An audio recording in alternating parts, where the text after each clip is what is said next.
order the hearing of the Subcommittee on Competition Policy, Antitrust, and Consumer Rights. If you note, Senator Lee, I sent him a text on the way here. We have votes at 4, so I'm going to start right away. And then I saw him speaking on the floor. So he will be here shortly. His staff graciously gave us the go-ahead to get started, and I know Mike cares a lot about this, and he's going to be here in a few minutes. But because of the votes at 4 and a number of members are going to join us, I wanted to get started. So this hearing examines the proposed transaction to merge 2 of our nation's largest grocery stores, the chain of Kroger's and Albertsons. I want to thank Senator Lee and his staff for working with us on this important hearing. Whenever possible, we do things together. We don't agree on everything, as you can imagine, but we've worked very hard to establish a friendship and a civil relationship on this committee, and I think that has been reflected, our bipartisan cooperation, in one of our bills that just advanced in the House regarding a number of things, but one of them is a bill that's very important to Senator Lee and is now headed to the Senate and actually is relevant here, which is about fees when it comes to antitrust cases with the Justice Department and the FTC. Senator Lee's part of the bill is focused on jurisdiction when it comes to tech cases. I raise that because I think it's, 1, important we keep working together, and 2, there are solutions to some of these issues outside of the hearing that we're having today. As I think everyone here knows, competition policy is an important priority for me, especially in industries that impact us every single day, like groceries. Over the last decade, the grocery industry has become increasingly consolidated, with the top 4 chains now making up more than 2/3 of all grocery sales. A lack of competition in the industry means higher prices and lower quality. And yet this proposed merger, worth over $24 billion, combines the 2 largest grocery store chains in the country. That's Kroger, and the brand names there include, among others, Kroger, Harris Teeter, Fred Meyer, Albertsons. Their brands include, among others, Albertsons, Safeway, Shaw's, and Vons. Today, we're here to learn more about the proposed transaction, the status of competition among grocery stores, and the impact that this merger could have on American families. Food prices have been rising for many reasons, and too many Americans are struggling to put affordable, nutritious food on the table. These issues are even worse for our communities in both rural and urban areas, where people often have to travel long distances and have fewer options to get the food that they need. 1/3 of all grocery stores have closed in the last 25 years, leaving over 10% of Americans in areas that lack easy access to fresh food. Going into a drugstore or a gas station or even a fast food place is still not the same as going into a regular grocery store. This has serious implications for health and safety, particularly for the over 6 million American children who don't have enough to eat. Against this backdrop, we look at this proposed $24.6 billion merger. Consider the communities all across the country, like in Florence, Oregon, where your options are to shop at Fred Meyer, owned by Kroger, or at Safeway, owned by Albertsons. These 2 stores have to compete for business, meaning they will offer lower prices, deliver fresher produce, or provide convenient services like curbside pickup. Now, if those 2 stores are operated by the same owner, there's no incentive to compete for customers and prices. They might even close one of the stores, and that, of course, eliminates jobs in these communities. So that's why you have heard concern across the country about this transaction. Now, we have a recent example of the impact of consolidation in the grocery industry. In 2015, Albertsons bought Safeway for over $9 billion, something we discussed over the phone. In order to try to preserve competition in the market, the Federal Trade Commission required the company to sell off more than 150 stores. We all know that this often happens when there's mergers in any industry where there is competitive markets that in the merged company overlap. But what happened here is a pretty sad tale. In less than a year, the grocery chain that bought a majority of these stores filed for bankruptcy. They couldn't compete against the actual Albertsons down the street. And as a result, over 100 of the divested stores were closed for good, and over 8,000 employees were laid off. Albertsons was allowed to buy back 29 of the stores it originally sold at a discount. I have talked to the CEOs about this. I understand they have a different plan for divestment that they have already presented for hundreds of stores, but I think this weighs heavily on the minds of a lot of people who have concerns about this agreement, just looking at the immediate past and what happened. Divesting more than 100 stores did not work last time, and this is triple, quadruple, or even more will be divested if this merger goes through. The companies have said that together they will lower prices. We appreciate that goal and statement, that they will be offering fresher food and they will improve the customer experience. They say that the merger will allow them to better compete with Walmart, which sells about 1/4 of the groceries in America. But even if the proposed merger does result in some of the efficiencies, will it be enough to outweigh the loss of major competitors in hundreds and hundreds of communities across the country? When there's even less competition, will Kroger still be incentivized to pass on cost savings to consumers? These questions must be answered by our witnesses today and also, I'm sure, by the regulators that will be looking at this proposed merger. The proposed transaction also shows, to get back to where I started, why it is important that we have antitrust enforcers who can carefully and thoroughly investigate and enforce the laws. To make sure they can do their job, we need to do our job in Congress by getting them the funding that they need.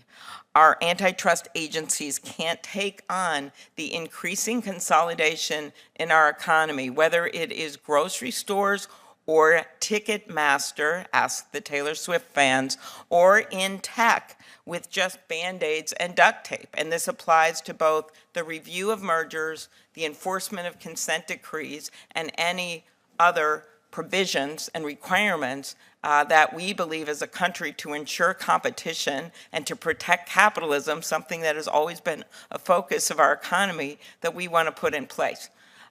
Right now, Senator Grassley and I, as I mentioned, have the bill to update the merger filing fees that haven't been changed in 20 years. It basically says on big mergers, you have to pay a little more, on small mergers, less, and the net gain would be very helpful to the agencies. This has been supported in the past by Trump appointees, both in the Justice Department and in the FTC, as well as Biden appointees. The bill recently passed the House, as I noted, along with the bill that Senator Lee and I have, and we are going to push very hard to find a path forward on the bill so we can update our competition laws. I just think it is very important to view this hearing for what it is, incredibly important to gather the information from these witnesses that will help the review by the FTC, but it is also equally important for the Congress to start looking at these mergers, not just this one, but all of them and all of the consolidation we're seeing in a bigger light, and realizing these things are going to be bumping up against our consumers every single day. And if we just say, oh, this is too hard, or oh, someone lobbied against this, we are not going to be doing the job that those before us did, whether it was changing the laws way back with Democratic and Republican support for the Sherman Act and the Clayton Act, and the work that was done when it came to the AT&T breakup and the like. So just let this be a warning sign of what's to come if we continue burying our heads in the sand. With that, I want to introduce our witnesses. The first is Mr. McMullen. He is the CEO and chairman of the board at Kroger, where he started his career as a part-time stock clerk in 1978. Very impressive. Mr. Shankaran is the president and CEO of Albertsons Companies, Inc. Prior to that, he served as CEO of PepsiCo Foods North America. And I appreciated both of you talking to me at length about your plans. Next up, Mr. Sharma, who is a senior researcher specializing in competition and antitrust matters at Consumer Reports. Thank you for your good work, becoming more and more important as we look at this consolidation in our economy. Professor Sweeting is the department chair and professor of economics at the University of Maryland, College Park. He served as the director of the Bureau of Economics at the Federal Trade Commission in 2020.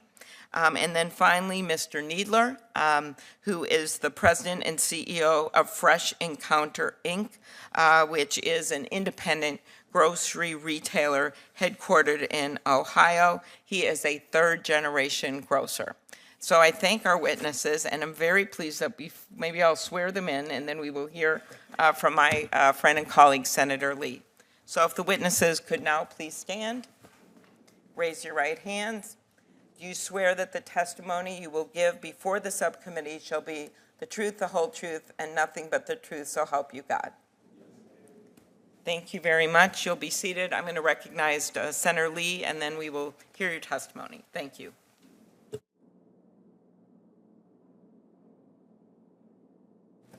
Thank you, Madam Chair.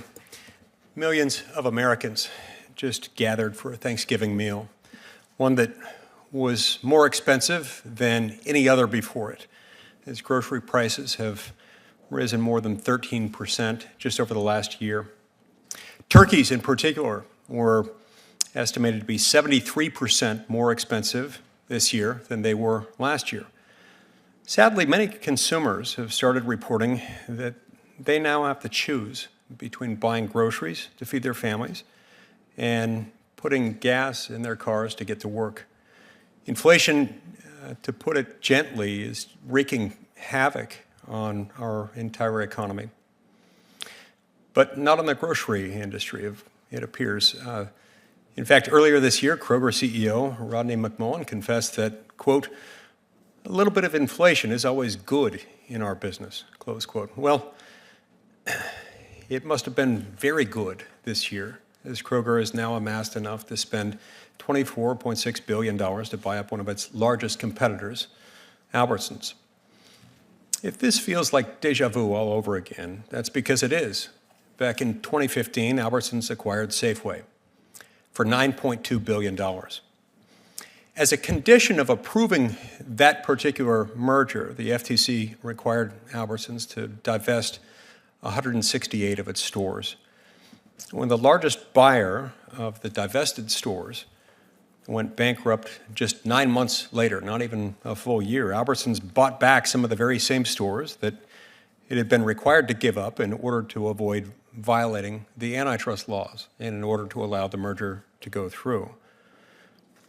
Then the FTC official who had signed off on that divestiture now runs the antitrust practice at the law firm representing Kroger in its purchase of Albertsons. Hollywood couldn't write a more cynical plot, not if it tried. Yet the companies assure us that this is the merger that will make everything better. They have announced commitments to spend $500 million to lower prices, $1.3 billion to update their stores, and $1 billion to increase employee wages. Of course, they haven't explained how we can be sure that these commitments will actually be fulfilled. Nor have they explained why the merger is necessary to begin with. In fact, while they've promised $2.8 billion in investments, they've also just announced a $4 billion payout to shareholders. Their press release hints at other motives, including increased data collection and advertising, and a greater focus on ESG. This leaves me wondering, do Americans really need a grocery store chain with wealthier owners who collect more of their personal data and push their woke agenda even more? Not in Utah, that's for sure. In preparation for today's hearing, we attempted to hear Kroger and Albertsons' side of the story, but they largely declined to provide substantive answers or explanations to subcommittee staff and promised instead that they would do so in their testimony. We'll see soon enough. I expect the candor of their testimony will be a good predictor of the fate of this merger. Now, I've been asked more than once what the purpose of a Senate hearing on a merger is when we don't have law enforcement powers in this committee. We're just a legislative subcommittee.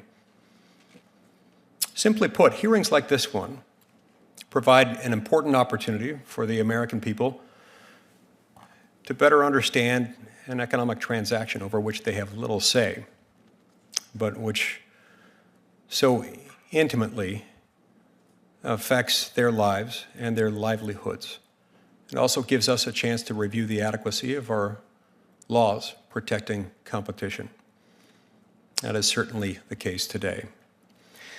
I'm grateful to each of the witnesses for joining us, and I look forward to our discussion and to the transparency that I hope we can provide to American consumers today. Thank you. Thank you very much, Senator Lee. Thank you. Please go ahead, Mr. McMullen. Thank you, Senator. Chair Klobuchar, Ranking Member Lee, and distinguished members of the subcommittee, good afternoon. My name is Rodney McMullen, and I am Chair and CEO of Kroger. Thank you for your time today, and I appreciate the opportunity to be here alongside Vivek Sharkaran of Albertsons to discuss the compelling benefits of our proposed merger. We know you have questions about the merger's impact.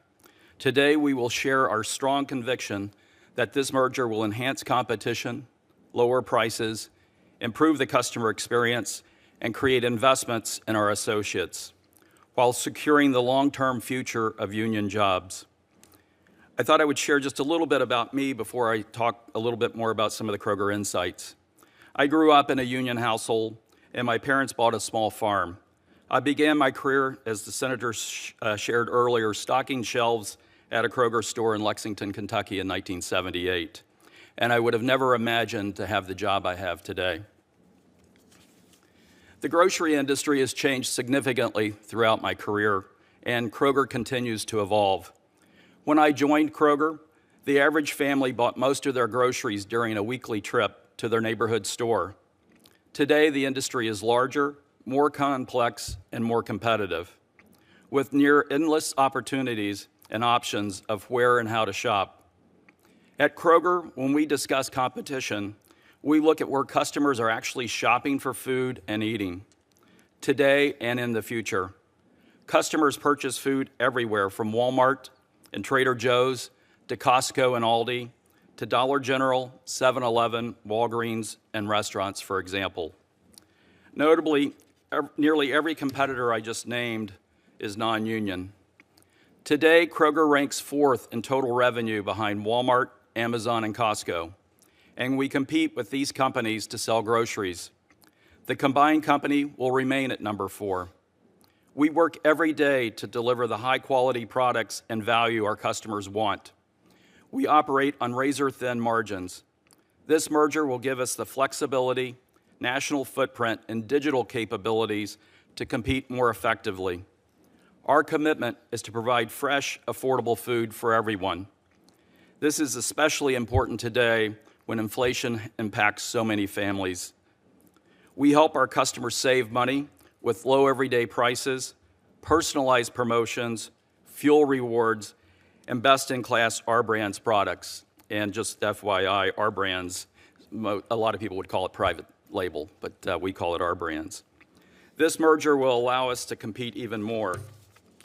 A point I think is especially important is that our business model, this is our fundamental business model, is built around lowering prices to attract more customers rather than making higher margins on fewer customers. Our fundamental strategy is to lower prices, invest in associates and the customer experience, and support our local communities. We've been doing this for years, and when we do these things well, our shareholders benefit. Since 2003, we have invested more than $5 billion to reduce prices annually. We have committed to invest an additional $500 million post-closing in the Albertsons stores. Our associates obviously enable our success, and we are committed to investing in theirs. This ranges from competitive pay and benefits to education, training, and more.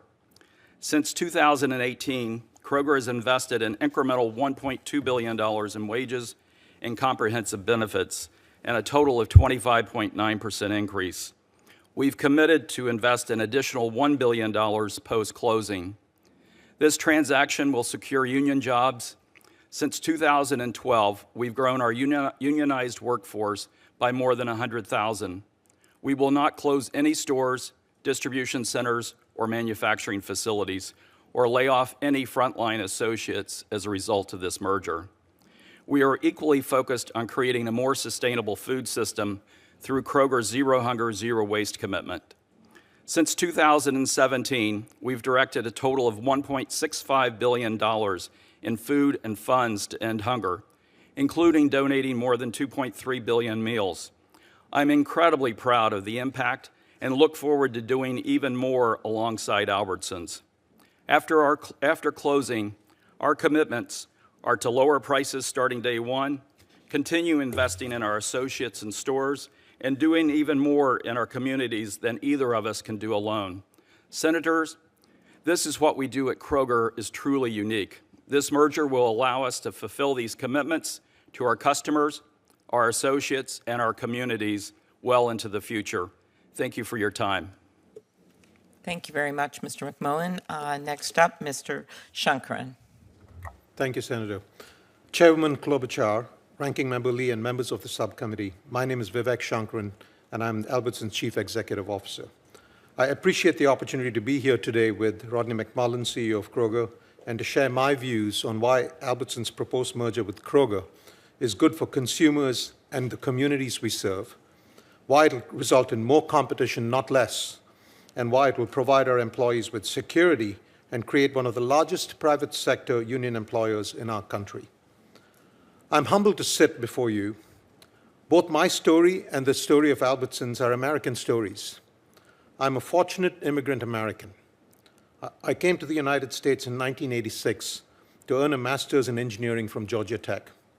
While there, I worked in a photocopy shop, my first job in America, where I earned $3.25 per hour, a lot of money for me as a young immigrant. After graduating, I worked as an engineer in factories in rural Georgia, Tennessee, and Arkansas. I then earned an MBA, worked as a consultant, and ultimately ran PepsiCo's North American foods business, including Frito-Lay. And in April of 2019, I was privileged to join Albertsons Companies as CEO. Albertsons is a turnaround story. Only 10 years ago, we were 192 stores. In 2013, we invested in 600 SuperValue stores in danger of closing. In 2015, we acquired Safeway, which was also in decline. We turned those stores around, saved jobs, invested in lowering prices to appeal to more customers, and ensured that these grocery stores could continue to serve their communities. We now have 2,300 thriving stores that provide 290,000 jobs and put fresh food on the tables of our customers. Albertsons and our other banners like Safeway, Shaw's, and Acme have hundreds of years of combined history. Our philosophy is locally great, nationally strong. Albertsons is committed to retaining the rich history of these banners to continue to serve our customers and communities across the country. The proposed merger will help protect the local community grocery stores that people love.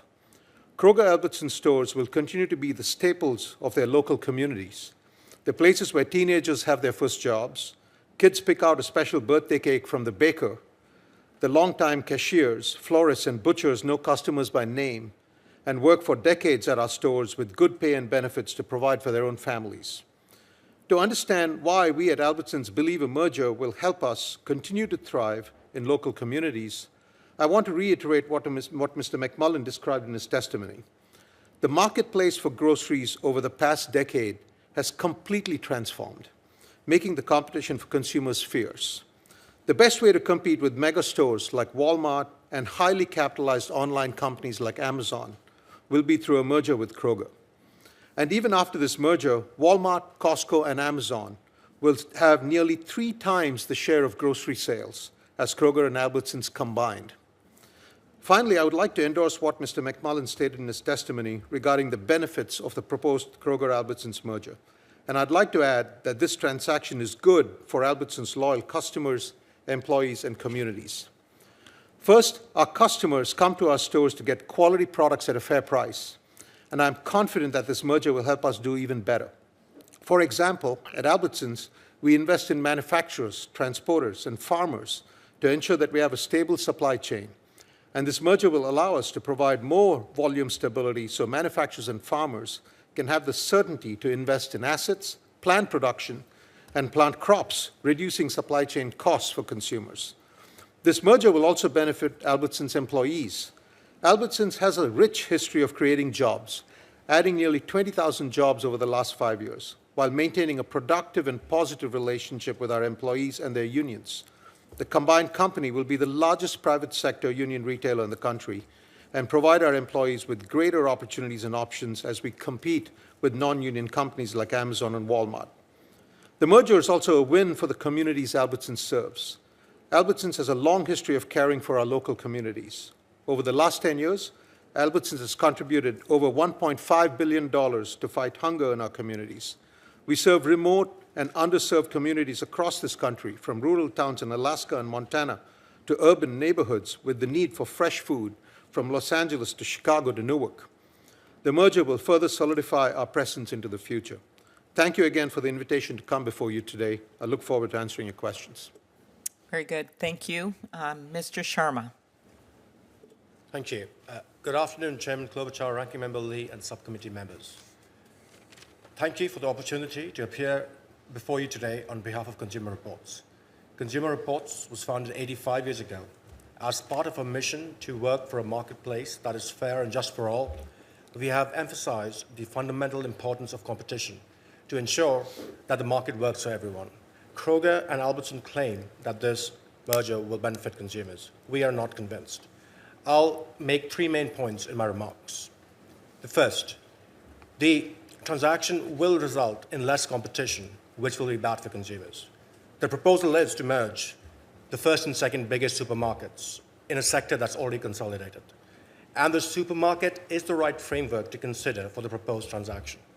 In 2015, when the FTC considered the Albertsons Safeway, found that the relevant markets where consumers can substantially all of their weekly food and grocery shopping requirements in a single shopping visit. This is not true of a CVS or a Dollar General or a restaurant, for example. Also, when consumers are asked, where do you regularly buy food and products for everyday use? 72% respond the supermarket.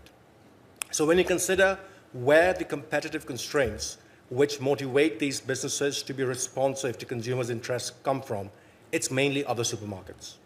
And importantly, Kroger and Albertsons compete head-to-head and impose this competitive constraint discipline on each other.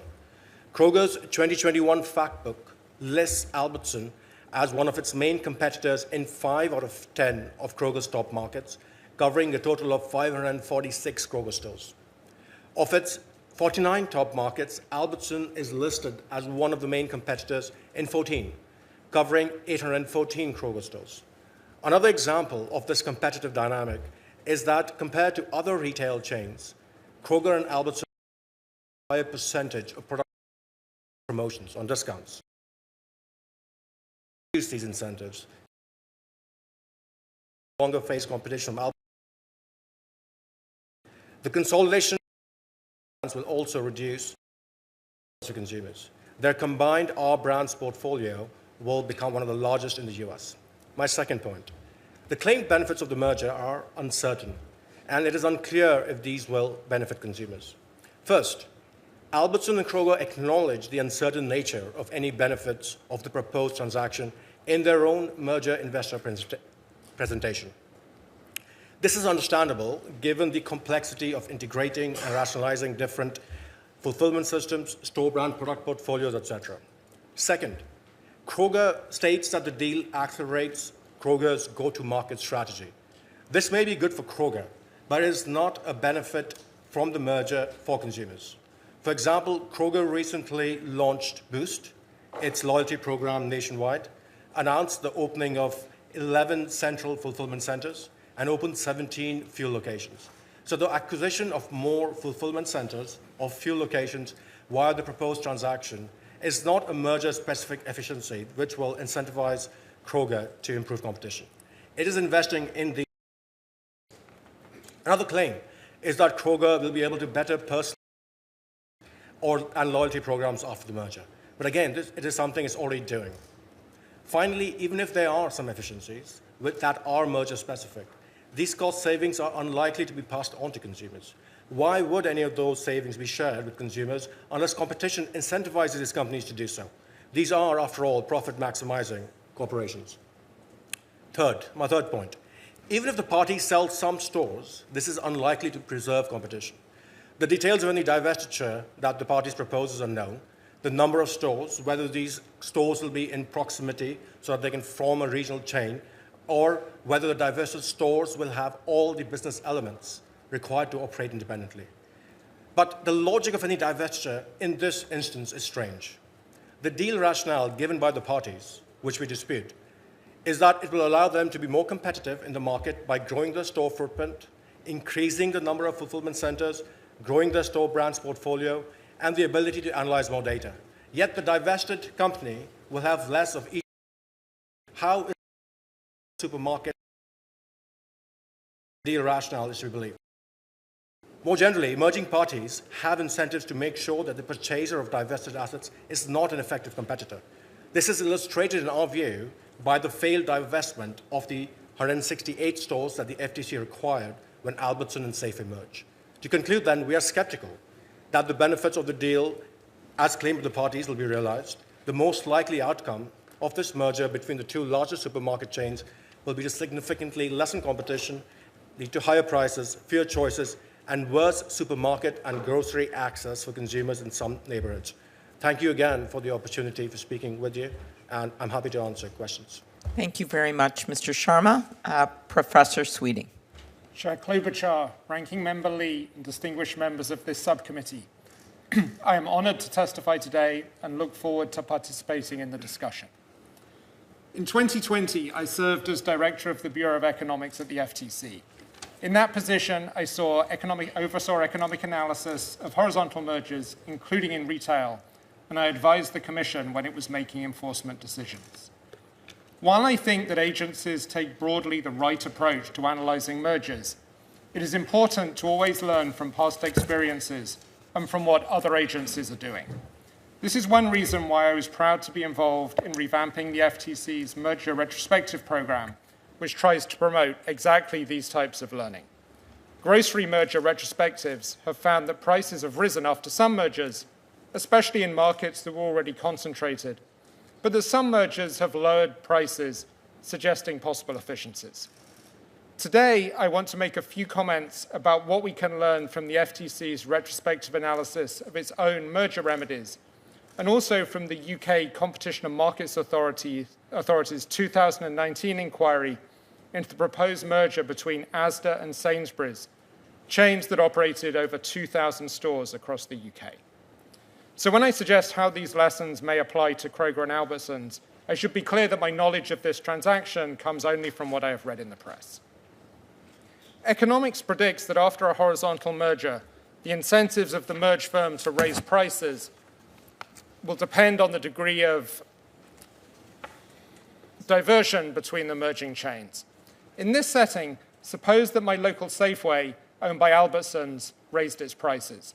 Some Safeway consumers would switch to other supermarkets, and the relevant diversion would be the proportion of these switching consumers who would choose to go to nearby Kroger stores rather than, for example, Giant, Aldi, or Walmart. To take an enforcement decision or design a divestiture, agency economists have to assess anti-competitive incentives, and this requires estimating diversion. My first comment relates to how diversion is estimated.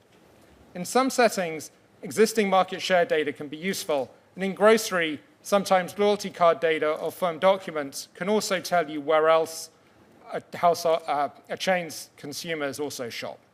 However, these measures can sometimes be misleading guides to post-merger diversion. For example, I visit both Safeway and Whole Foods, but this does not necessarily mean I would switch to more of my spending to Whole Foods rather than to Kroger if Safeway prices increased. The UK CMA has been a pioneer in its use of consumer-level surveys to accurately measure likely diversion after mergers. Its Asda Sainsbury's inquiry used over 20,000 store exit interviews to calculate diversion and local competitive effects. These interviews were particularly useful in assessing substitution to chains with different formats, such as Aldi and Lidl. A survey of 30,000 online customers was used to define markets and calculate diversion for the online delivery channel. In my experience, the US agencies rarely use surveys. This is partly a question of the time, expertise, and money required to commission and interpret surveys, and potentially to hire experts who could testify to their accuracy in court. This transaction illustrates why it is so important that the agencies get the resources they need to build expertise using new tools that could guide better enforcement decisions. The CMA also suggested that different competitive effects may be present in the online channel. For traditional in-store grocery, there are so many prices that coordination may be viewed as unlikely. But the CMA believed that delivery charges and the types of time slots that consumers are able to choose are highly visible and important strategic choices, and that an Asda Sainsbury's merger might have made coordination on these terms more likely. And I expect the FTC staff will be looking carefully at whether similar issues arise in the US. My final comment is on the design of any divestiture package. In 2017, the FTC published a retrospective study of the remedies imposed in prior cases. An important finding was that divestitures are much more likely to maintain the pre-merger level of competition when an ongoing business is divested, rather than a more limited set of assets that might require continuing dependence on other firms. In the current case, this suggests an appropriate divestiture may not only involve the divestment of stores, where the merger might reduce local competition, but also distribution centers, trademarks, and manufacturing plants for private label products, and a set of digital assets, possibly including data. The evaluation of any divestiture package should also account for the fact that the success of any new business is uncertain and the degree of risk to be borne by customers should be small.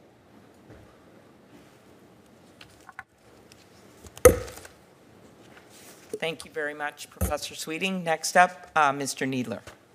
Thank you, and good afternoon, Chair Klobuchar, Ranking Member Lee, and members of the Antitrust Subcommittee.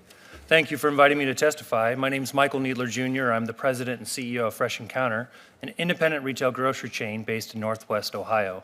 I'm testifying on behalf of the National Grocers Association. I operate 100 grocery stores in Ohio, Indiana, Kentucky, and Florida.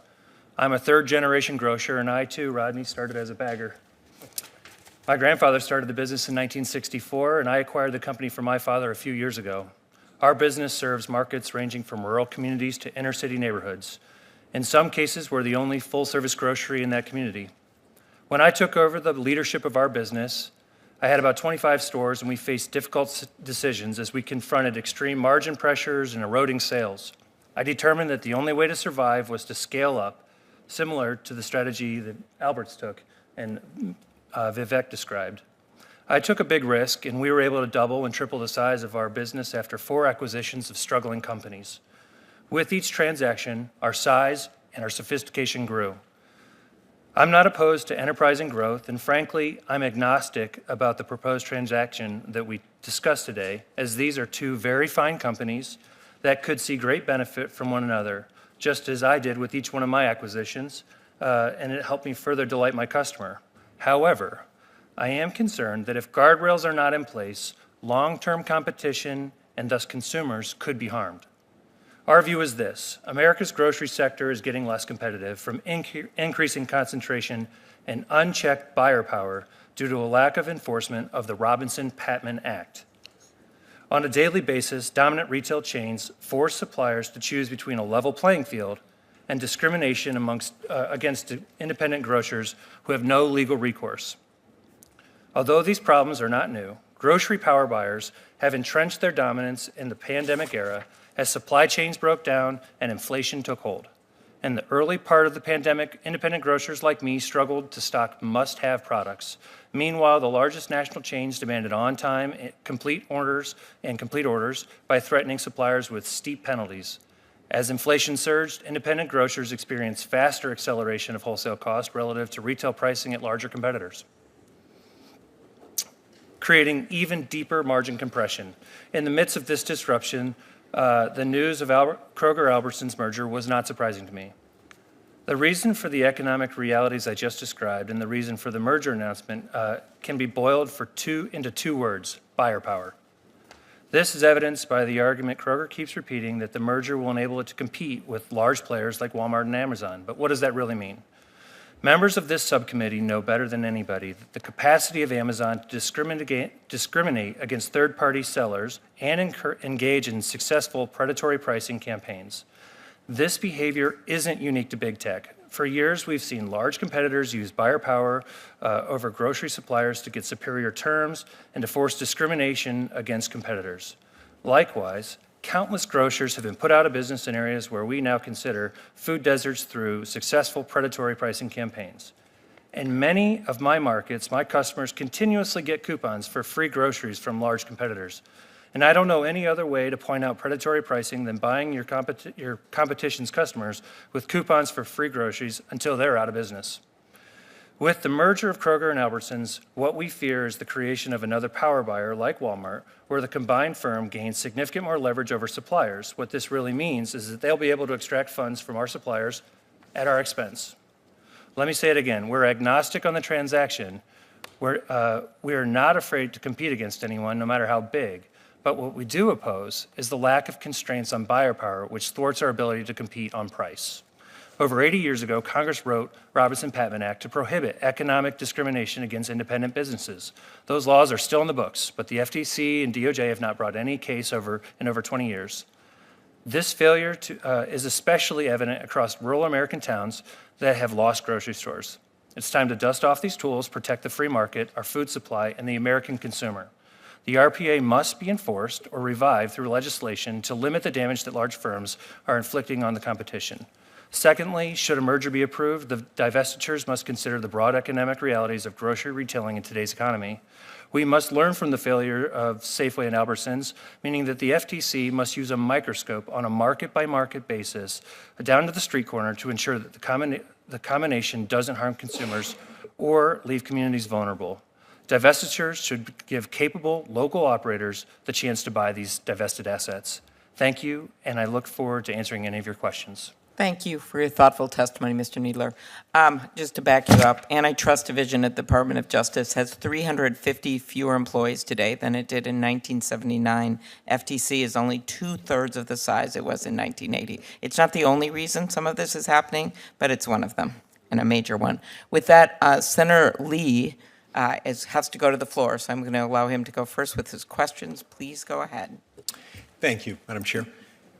Kroger has made public commitments to spend billions of dollars to lower prices, to improve its stores, and to raise wages. And those, of course, are just words. It's actions that matter. Mr. McMullen, I'd like to start with you. Now, Kroger announced $1 billion stock buyback at the end of last year, at the end of 2021. Consumers were suffering from record inflation and skyrocketing grocery store prices.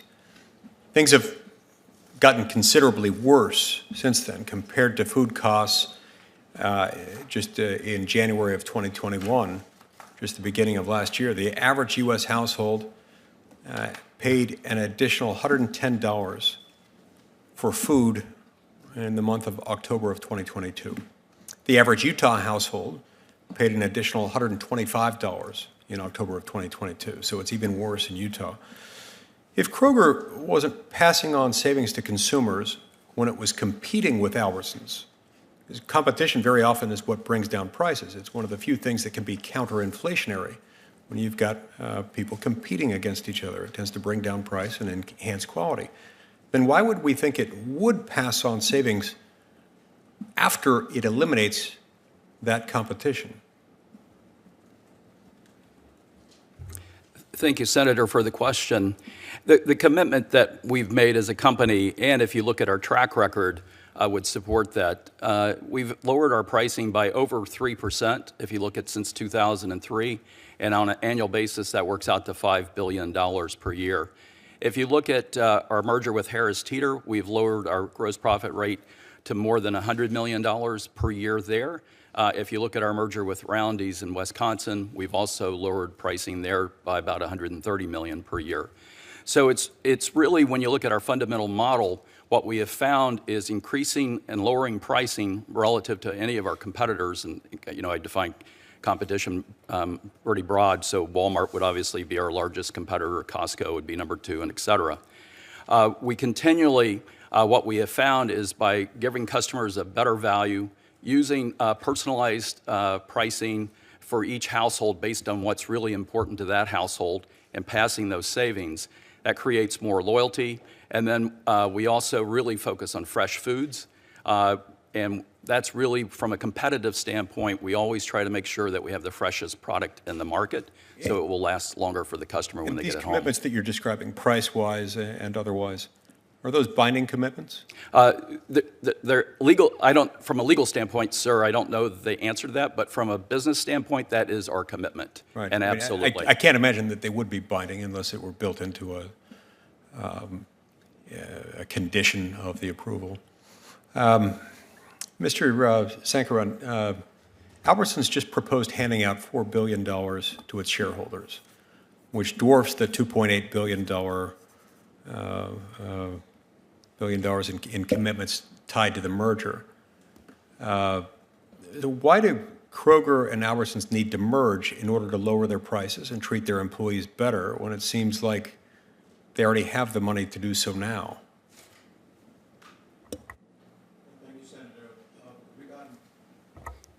So regarding the dividend, I know there's been a lot of interest on it. I want to re-emphasize a couple of things. First is the Albertsons companies is in excellent financial condition, and that was the case before the dividend payment and will remain the case after the dividend payment. And we are in an excellent financial condition because over the last several years, as I mentioned in my opening statement, the Albertsons companies has bought a number of distressed stores, 400 stores from Super Value. Subsequently, the Safeway stores turned stores around by investing over that time frame $11.5 billion into turning around those stores, an additional $1.5 billion into the communities that we operate in, and in every year since the merger of Safeway, increasing wages, and at the same time becoming more competitive. We had not returned cash to shareholders over that time frame, and this $4 billion is a return of cash to those shareholders who have supported us over this decade, and has nothing to do with the merger itself. I want to revisit Albertsons' purchase of Safeway, the transaction I mentioned in my opening remarks. I don't think it's controversial to say that when divested assets required to be divested in connection with the merger head to bankruptcy in less than a year, just 9 months, and then end up simply being reacquired by the merged firm, that remedy is an embarrassing failure. You have any response to that? Senator, the divested stores and the buyer were both at that time qualified, approved by the FTC.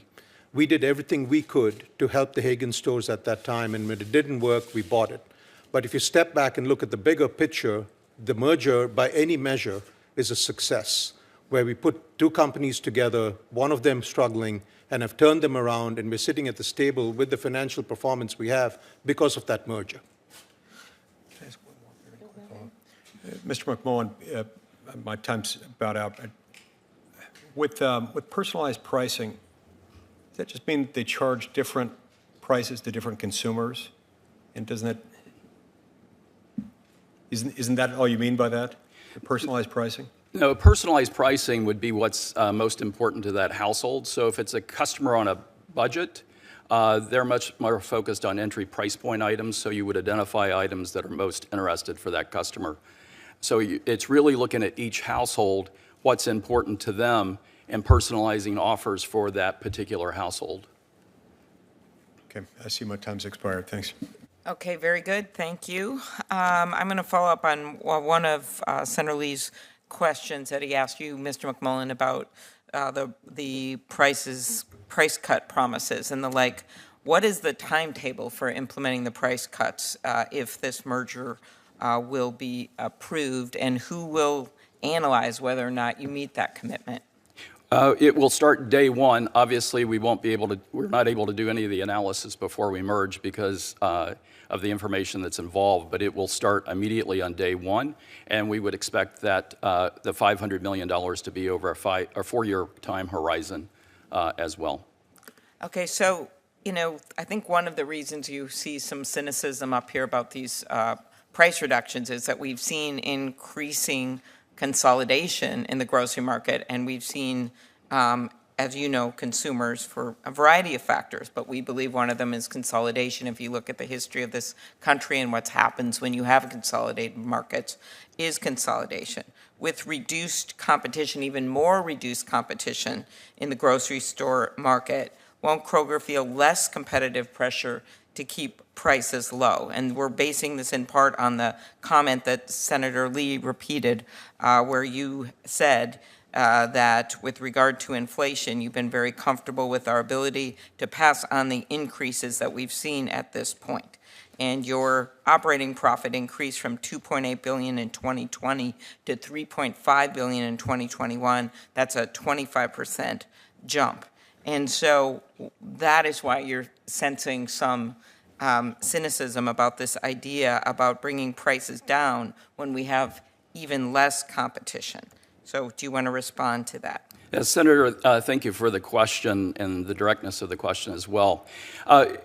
In terms of part of what I want to share is the things that we've done in the past several years. One of the things in retail, you have to reinvent yourself every 10 to 12 years because you have new competitors come in. And at one point that was Walmart, at another point that was Costco, at one point that's Amazon, and that's just part of the industry.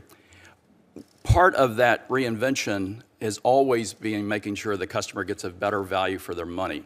And the customer defines value as a combination of price and quality and the service and friendliness of we call employees, associates. And about 20 years when we embarked upon that strategy where we fundamentally changed how we went to market, it's been incredibly successful because we've been able to increase the number of households that are loyal to us, that come to us and shop every day. And we do that by lowering their pricing every day. Our gross profit rate, as I mentioned before, is down over 3% over that period of time. And it's but I was asking you about going forward, because I have to get on to some other questions. If you think that having less competition is going to create pressure on you to reduce prices. Yeah, I just don't see less competition going forward. And I believe, it's easy for a customer to take a right turn or a left turn.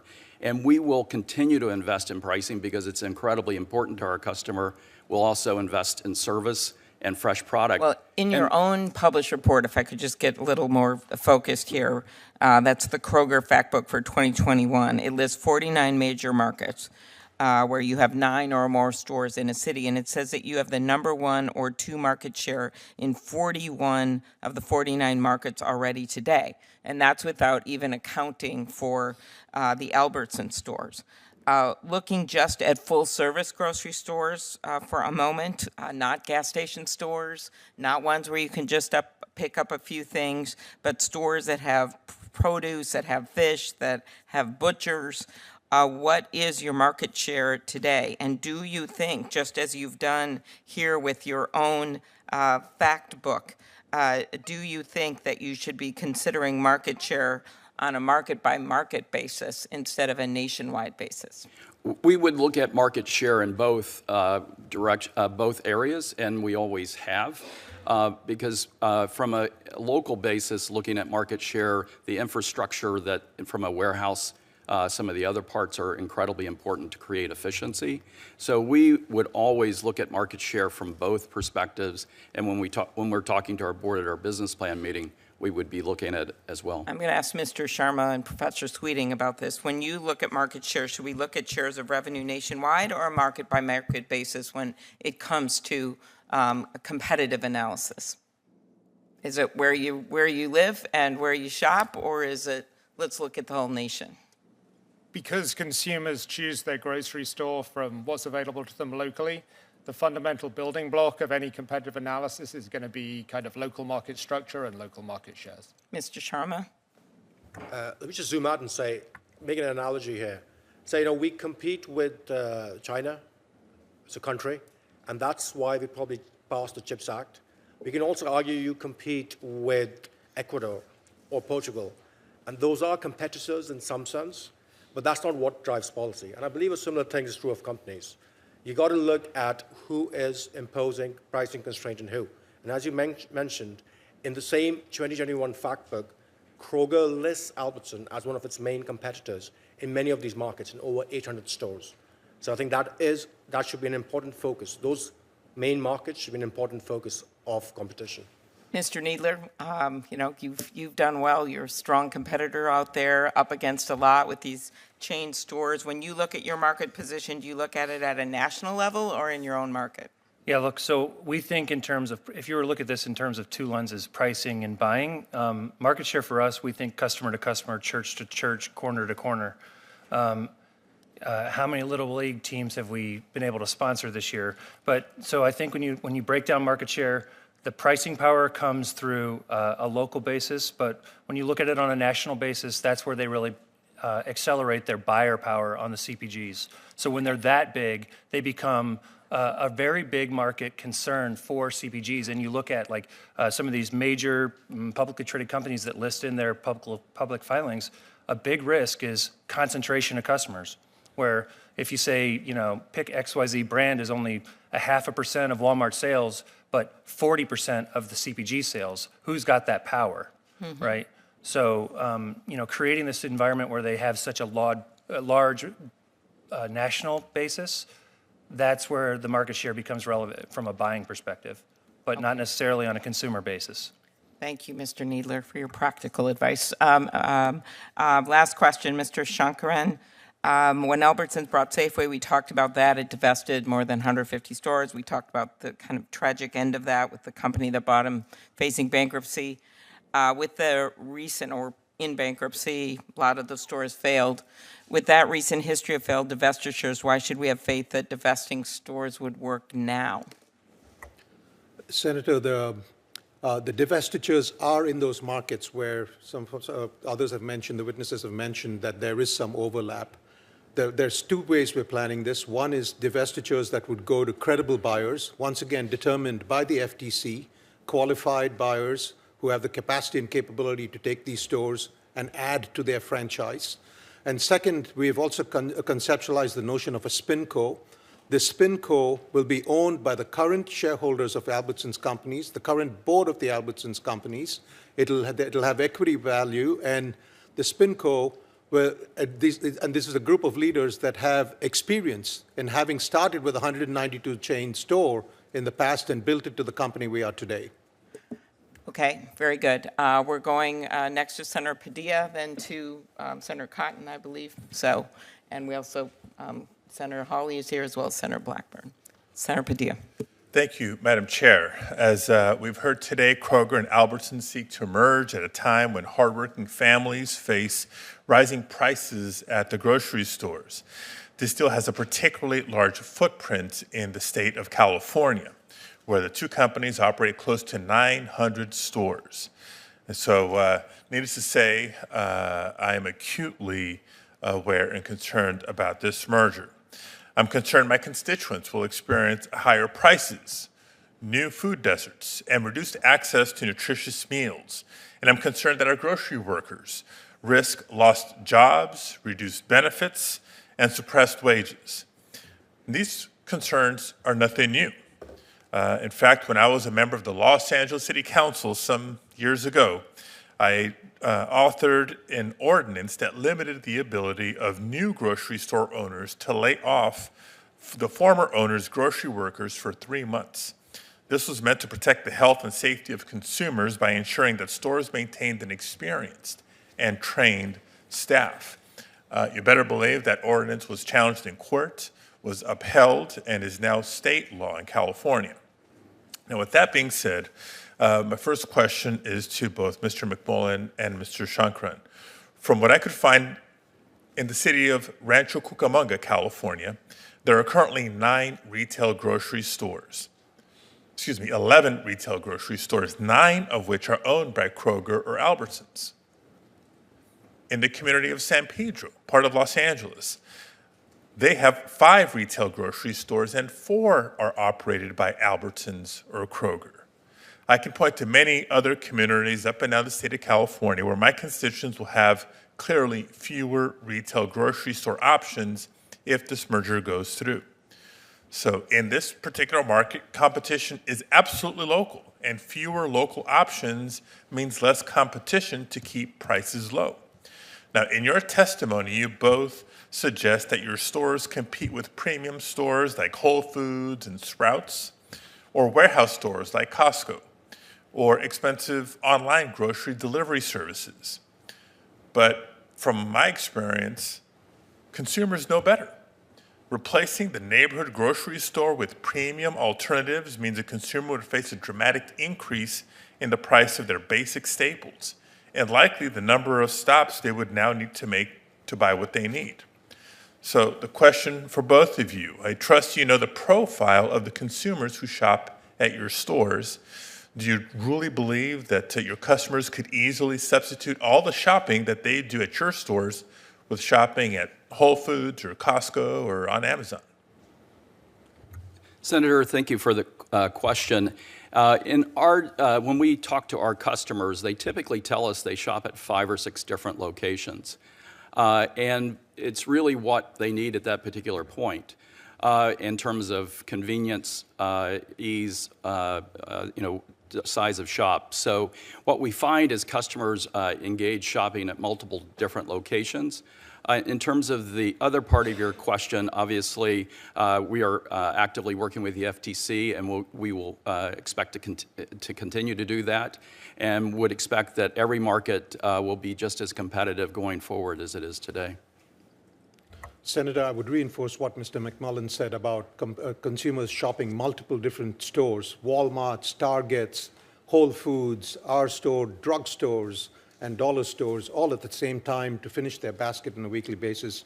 I would also re-emphasize, Senator, that the intent is not to close stores. The intent is to divest stores, working with the FTC, so that those stores in those markets where we might have greater overlap will have more divested stores to an owner that we want to ensure is a viable competitor going forward. Yeah. Well, I have separate questions and concerns about the divestiture component of all of this, not just speculative, but based on past experience with specifically grocery companies, mergers, and consolidations. I know my time is limited, so I have to follow up with those questions. I do want to make one comment just in response to your comment about, well, customers are already shopping around. I'll tell you why they shop around, because I do the same. You're shopping around chasing what's a better price at which other store. And so that's the concern. With less competition, prices go up, making it harder to make your ends meet. So consumers are already experiencing this, whether it's fruits and vegetables here, meat over there, you get the picture. I do want to make sure I ask this question here before my next colleague begins their statements and questions. A merger between Albertsons and Kroger will directly impact their combined workforce of more than 710,000 associates. Nearly 100,000 of those associates are in California. The proposed merger announcement noted that the combined company expects to invest $1 billion to continue raising associate wages and comprehensive benefits after close. That's a quote. So, Mr. McMullen, I'd welcome more detail about the $1 billion investment, what it will look like in practice. For example, is this a $1 billion immediate investment, or is it spread out over 10 years? Is it going towards salary, health benefits, pension, all the above? What does it mean for take-home pay for workers after the proposed merger? Thank you, Senator. We would expect it to be over a 4-year period of time, and it'll be a combination of pay and benefits. And if you look at what we've actually done, it's been a combination of both. If you look at the benefits that we offer, it would be world-class across the U.S. in terms of retirement benefits, other health care benefits, and things like that. And we would expect to continue to do that, which many of our non-union competitors would not offer to the same degree. Okay, and a question for both of you again. Just briefly, my time is up. How are you communicating this with the labor representatives, with the unions representing the associates today? Senator, we just had a discussion with the leadership of the union. We continue to discuss this with them. These are early days, and they're learning the benefits of what we believe exist in this merger, and we've begun those discussions, Senator. Okay. Well, I don't know how early these days are. It's been in the news for weeks.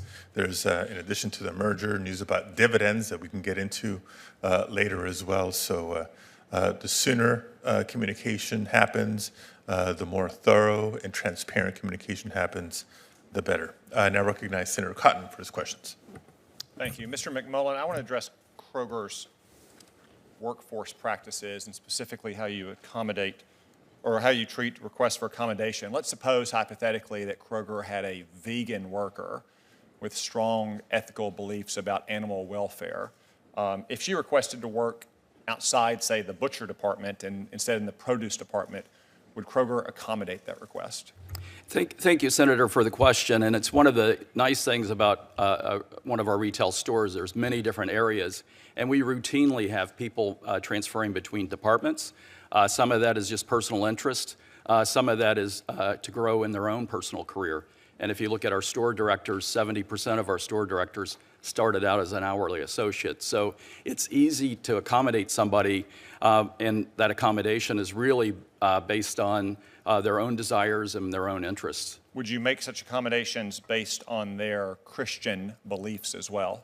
We would not get involved in terms of religious beliefs. Okay, the reason I ask is that you recently agreed to pay $180,000 to settle a religious discrimination case in Conway, Arkansas.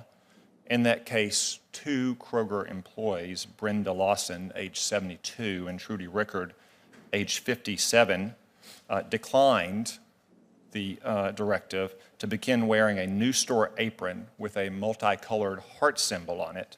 They, like many other of your employees, felt uncomfortable with the new aprons because they thought the heart resembled a gay pride symbol. Rather than make accommodations, Kroger fired these two employees. One employee simply asked to cover the symbol with a name tag, but Kroger refused even that reasonable accommodation. Are you aware of these terminations, Mr. McMullen? Senator, I am not. This was not a private lawsuit either by two disgruntled employees, Mr. Mullen. This was brought by the EEOC.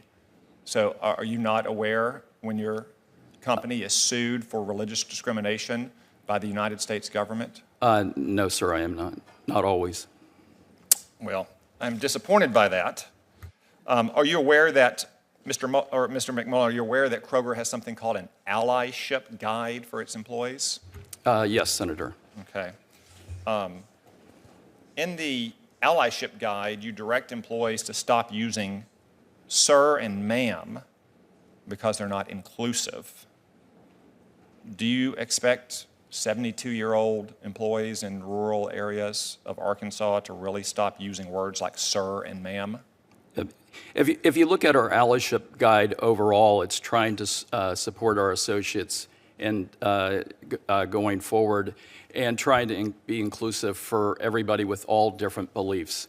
And when you look at our associate resource group, our associate resource groups were created several years ago for people with different types of interests. And we think it's incredibly important to be an inclusive, opening culture to welcome all associates. If employees in your stores in rural Arkansas refer to other employees or customers as sir or ma'am, do they face disciplinary action? Not that I'm aware of, sir. I would have to ask.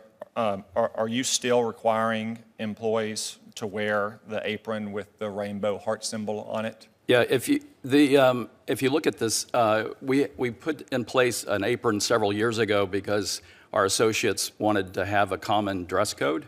The heart is the symbol of art. The Kroger's fundamental purpose is to feed the human spirit. And part of feeding the human spirit is the heart. And that heart is our fundamental strategy to support our purpose. The colors were not tied to any specific thing. Well, I'm not sure I believe that because it was introduced during Pride Month as a supposed sign of inclusivity, and a federal judge didn't agree with it either. That's why he rejected your company's motion for summary judgment, and you just paid $180,000 to two employees that you wrongly terminated. By the way, would you like to offer an apology here to Brenda Lawson and Trudy Rickard for the ordeal they went through? I would need to understand more of the details, Senator. Thank you. Okay. So is it the case that you are still requiring all employees without accommodation to wear this apron with the rainbow heart? If you look at our apron would be required for all associates to wear consistently across the company. Does it or does it not still include the symbol for which you just paid $180,000 to settle an EEOC lawsuit against your company? It would include a heart on it, Senator. And having settled that lawsuit, are you now going to grant accommodations to employees who don't wish to display a symbol that they may perceive as not aligned with their moral and Christian views? Senator, I will thank you for the question. I will need to follow back up with our team with more of the details. If this merger goes through, who's going to be making decisions about uniforms in the combined company and whether to grant reasonable accommodations? If you look in terms of our fundamental uniform that was put in place, our associate resource groups work together in terms of designing the uniform, and we would use the same type of approach on a combined company basis. Okay. This situation reminds me a little bit of the situation big tech companies have found themselves in recent years. They've come to Washington because they fear regulation from our Democratic friends or action by the Biden administration, and they expect Republicans, who are traditionally more supportive of free enterprise, to come to their defense. And I've cautioned them for years that if they silence conservatives and center-right voters across the country, if they discriminate against them in their company, they probably shouldn't come and ask Republican senators to carry the water for them whenever our Democratic friends want to regulate them or block their mergers. So I've heard a lot of questioning about that today, and I've read a lot about it in the news. And I'll say this: I'm sorry that's happening to you. Best of luck. I believe that I have the gavel in. Senator Blumenthal is recognized to question and take the gavel. As one of your Democratic friends. In Senator Klobuchar's absence, I will ask some questions and then pass it to Senator Durbin if she hasn't returned in the meantime. Let me ask you, Mr. McMullen, when Kroger and Albertsons announced the merger on October 14th, I think it was, you said, I think you were quoted correctly as saying, importantly, the merger secures union jobs, and we will continue to work with local unions across America to serve our community. Both Kroger's and Albertsons stores have unionized workforces, according to the UFCW International. More than half of Kroger stores and a majority of Albertsons stores are members, and yet multiple unions have said they're opposed to this transaction, particularly expressing their concern over the possibility of closures. So my question to you is, how do you plan to secure, and will you commit to secure, jobs and work with local unions? Thank you, Senator, for the question. And as Mr. Shakaran mentioned earlier, we are in active conversations with the unions, both UFCW and Teamsters. We view the unions across the U.S. are incredibly important partners, and we will work together with the unions. Obviously, a successful business in terms of taking care of customers is what provides job security. And what we find is our associates are the main ingredients of creating that connection. And it's an incredibly important relationship because customers are shopping at stores for individual people. So it's something that a successful business is what creates as job security. And we believe we'll have an incredibly successful business that creates job security. And we will be, I believe, the largest retail union employer as well. And by far the majority of our competitors are non-union in today's environment. Will you commit to maintaining neutrality if non-union employees choose to unionize? Yeah, and we've always, we call our employees associates, and we believe it's our associates' choice in terms of what they decide to do. And you will commit to being neutral? And we continue to support our associates on making those decisions. Thank you. Mr. Needler, I was particularly interested in your testimony because I know a lot of independent grocers across Connecticut, family businesses like yours, face the challenges that you've described to the committee in your testimony. And we have dominant grocery retailers in Connecticut, most often Stop and Shop and ShopRite, as well as Walmart and other big box stores that compete with independent grocers. I've heard from time to time about how the largest grocery sellers use their buyer power, in quotes, buyer power, to effectively demand special treatment, from privileged access to products to price advantages. And I know it'll be no surprise to you to hear from me, but I was surprised to learn that even before the pandemic, independent grocers sometimes resorted to buying products from Costco because it gets such steep discounts that its retail prices are actually lower than the wholesale prices that an independent grocer like you and like many in Connecticut can obtain. And I know that this problem was only exacerbated by the supply chain disruptions and shortages resulting from the pandemic. I know that you haven't taken a position. You're agnostic on the merger, so I'm not going to ask you to comment on it specifically.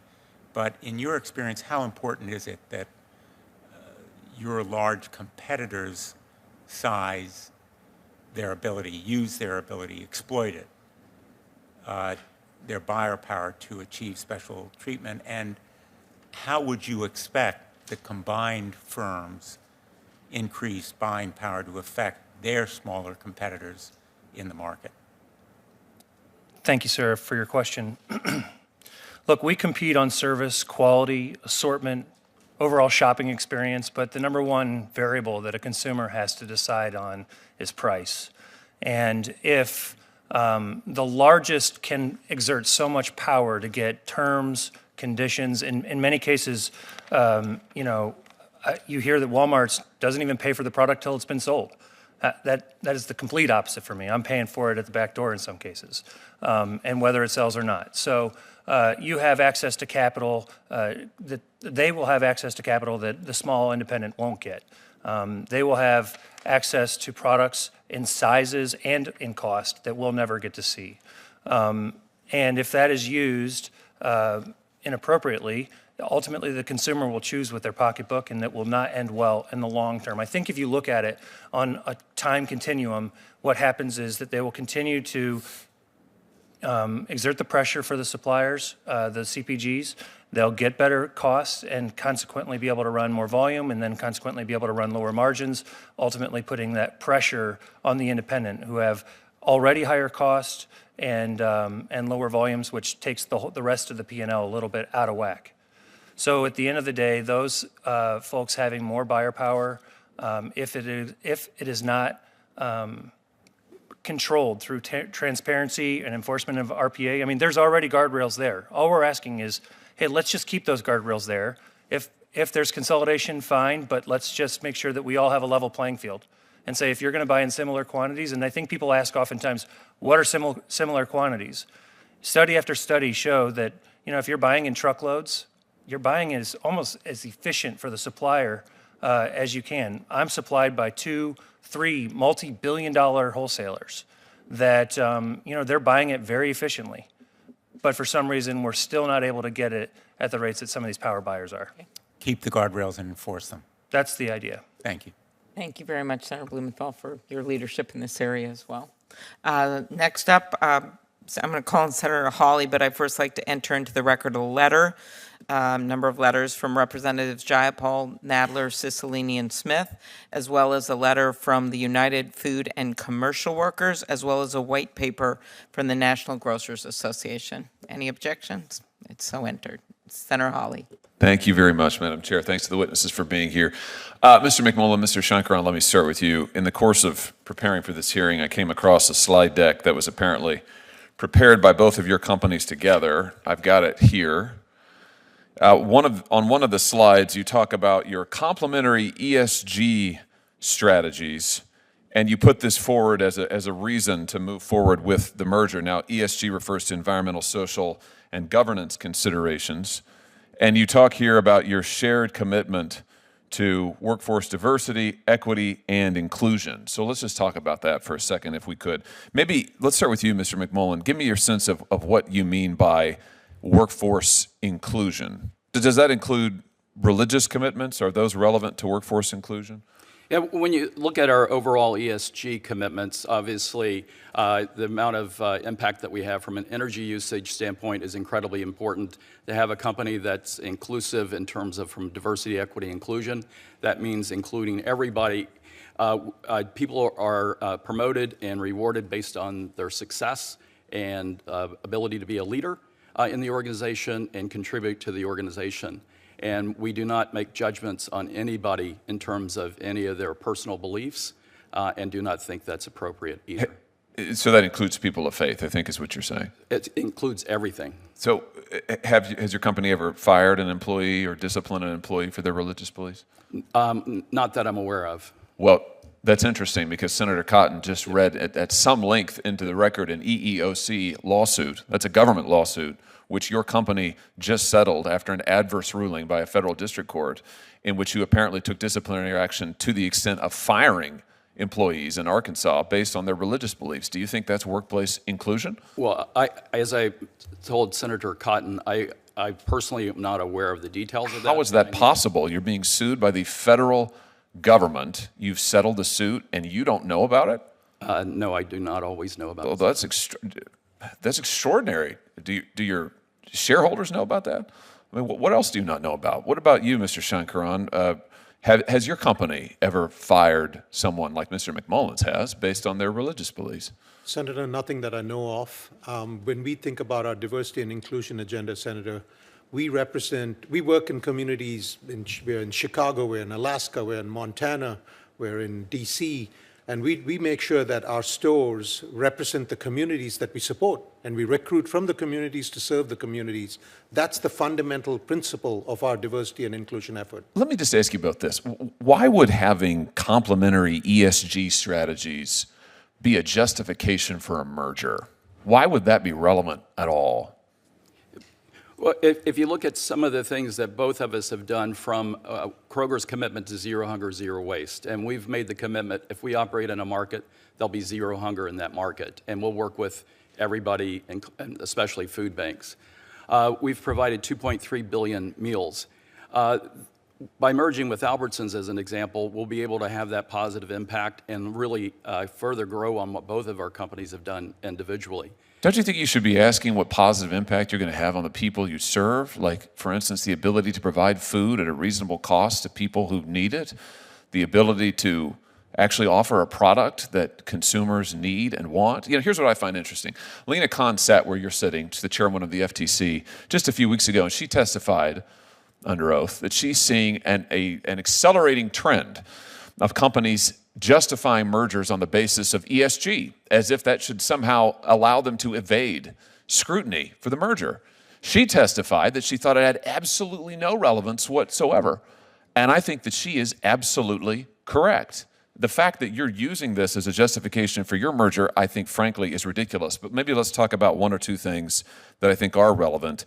What are your plans for closing stores upon the consummation of this merger? How many stores do you plan to close? Mr. McMullen, start with you. We do not plan to close stores as part of this merger. Zero? Zero. Mr. Shankaran? Senator, as the CEO of the new company, Mr. McMullen makes those decisions, but as he said, he plans to close 0 stores. And so you won't be shuttering them in any form, not spinning them off, not giving them away. You're going to keep everything open to your current footprint. Yes, but we will work with the FTC in terms of divesting stores to a viable competitor, and if that's not successful, using the SpinCo structure as well. Well, what does that mean? I mean, how many stores are you going to spin off then? We don't know. We're in active conversations with the FTC, and as we're going through that process with the FTC, there'll be a combined agreement. There'll be an agreement with the FTC in terms of how that's handled. How do you plan to reduce your workforce as a outcome of this merger? How many layoffs are we talking about? We will not lay off any frontline workers as a part of this. What does that mean? No workers? If you look at frontline workers, you're inserting the word frontline. Let's just stay with workers. Frontline would be warehouses, manufacturing plants, stores. There would be no layoffs. So no layoffs at all? No layoffs on any of those positions, sir. Well, what positions would you consider laying off then? Well, together we'll look at, from an administrative support standpoint, if you look at historically, when we've merged with the companies on Harris Teeter and Roundy's, things like that, we've ended up not laying off anybody because what we have found is the merged companies do things better than we do. And one of the key things is making sure they're finding the best of both. Let me ask you this, Mr. McMullen, and I'm sure Senator Durbin wants to ask questions here, so I'll hand it over here in just a second. But you have, as I think you testified earlier, you conducted a stock buyback recently of I think about $1 billion. Why not give that money, pass that money along to your associates, as you say, in the form of higher wages? Yeah, as I shared earlier, we've invested an incremental $1.2 billion in associate wages over the last 4 years. Could have been $2 billion if you hadn't have done the stock buybacks. We also spent over $1 billion, right at $1 billion, improving pension benefits as well. And it's really balancing all the constituents when you look at customers, associates, communities, and shareholders. Back to your earlier comments, sir. Thank you, Madam Chair. Thank you very much. Next up, our patient and great leader of this committee, Chairman Durbin. Thanks, Senator Klobuchar, and thank you to all the witnesses. I'm sorry I was late, but there's a roll call on the floor, and we're trying to balance things back and forth. Very interested in this issue, but I also want to comment on this hearing. You probably noticed a difference in political philosophy coming out in this hearing.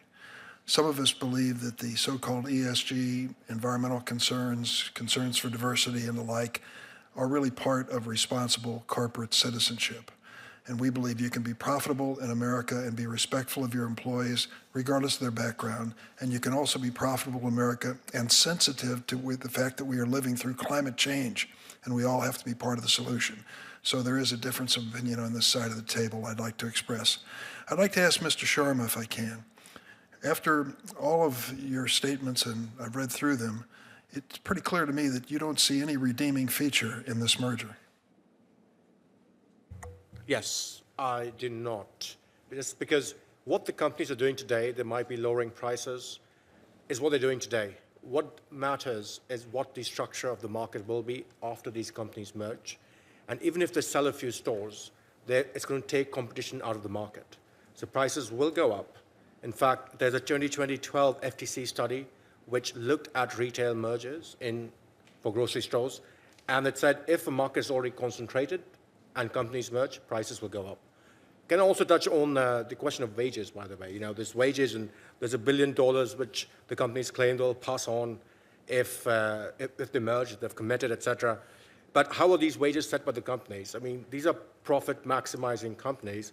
And as Kroger states in its 2021 fact book, if I might read that out, this is driven by a data analytics research for specific areas to ensure our wages are competitive with the market. So if there are fewer stores in an area, it would seem to me they would face less competition to hire people. So they might actually reduce wages. So this is, you know, it's completely at odds at how they actually do business. So the lack of competition does not benefit the consumer. Prices are likely to go up. And the elimination of some stores, it's debatable as to how many and how soon, would mean fewer opportunities to shop, which means at least some inconvenience, if not more. I think of Mr. McMullen, I think of my hometown of East St. Louis, Illinois. Kroger has been in that area for a long time. And I think of the efforts that I put in, and a lot have joined me, to try to reestablish a grocery store in a town of 20,000 people. National was there for a while, pulled out. And it is a battle. I have it all over my state, in rural areas and in inner city areas. How can this help these communities by having fewer stores? Senator, thank you for the question. And first, thank you for all your support of organized retail crime. It's a huge help, so I just wanted to mention that. When you look at my support in stopping organized retail. Yes, I was going to step in as the chair and clarify. Thank you, Senator. Very much accepted as the modification. Totally agree, Senator. If you look at across the country, for us, our vision is to serve America. And when we look at serving America, that's every community. And every community is important to us. And today, we're fortunate to be able to do that. That's part of the fun part of our business. Both of us, three of us, enjoy serving rural communities, inner city communities, other parts of the communities. And when you look at, from a combined basis, it'll allow us to create certain economic advantages from a technology standpoint in terms of today, point-of-sale equipment, both point-of-sale systems. We both have teams. Well, obviously, you would only need one team from a technology standpoint. And those things will allow us to leverage what we would call a seamless shopping experience as well. What I'm getting to is, maybe I'm challenging you to think, if you're envisioning the future of markets, supermarkets, to consider what's going on in rural America and inner cities. The markets are closing, but dollar stores are opening.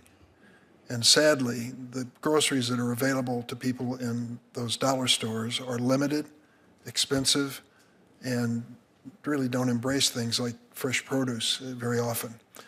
I've talked to some of the leaders in the grocery business saying, can you imagine a model where a dollar store offered something that was reasonable for food pricing in a rural area or a small town area? Could that work? Do you think of those things?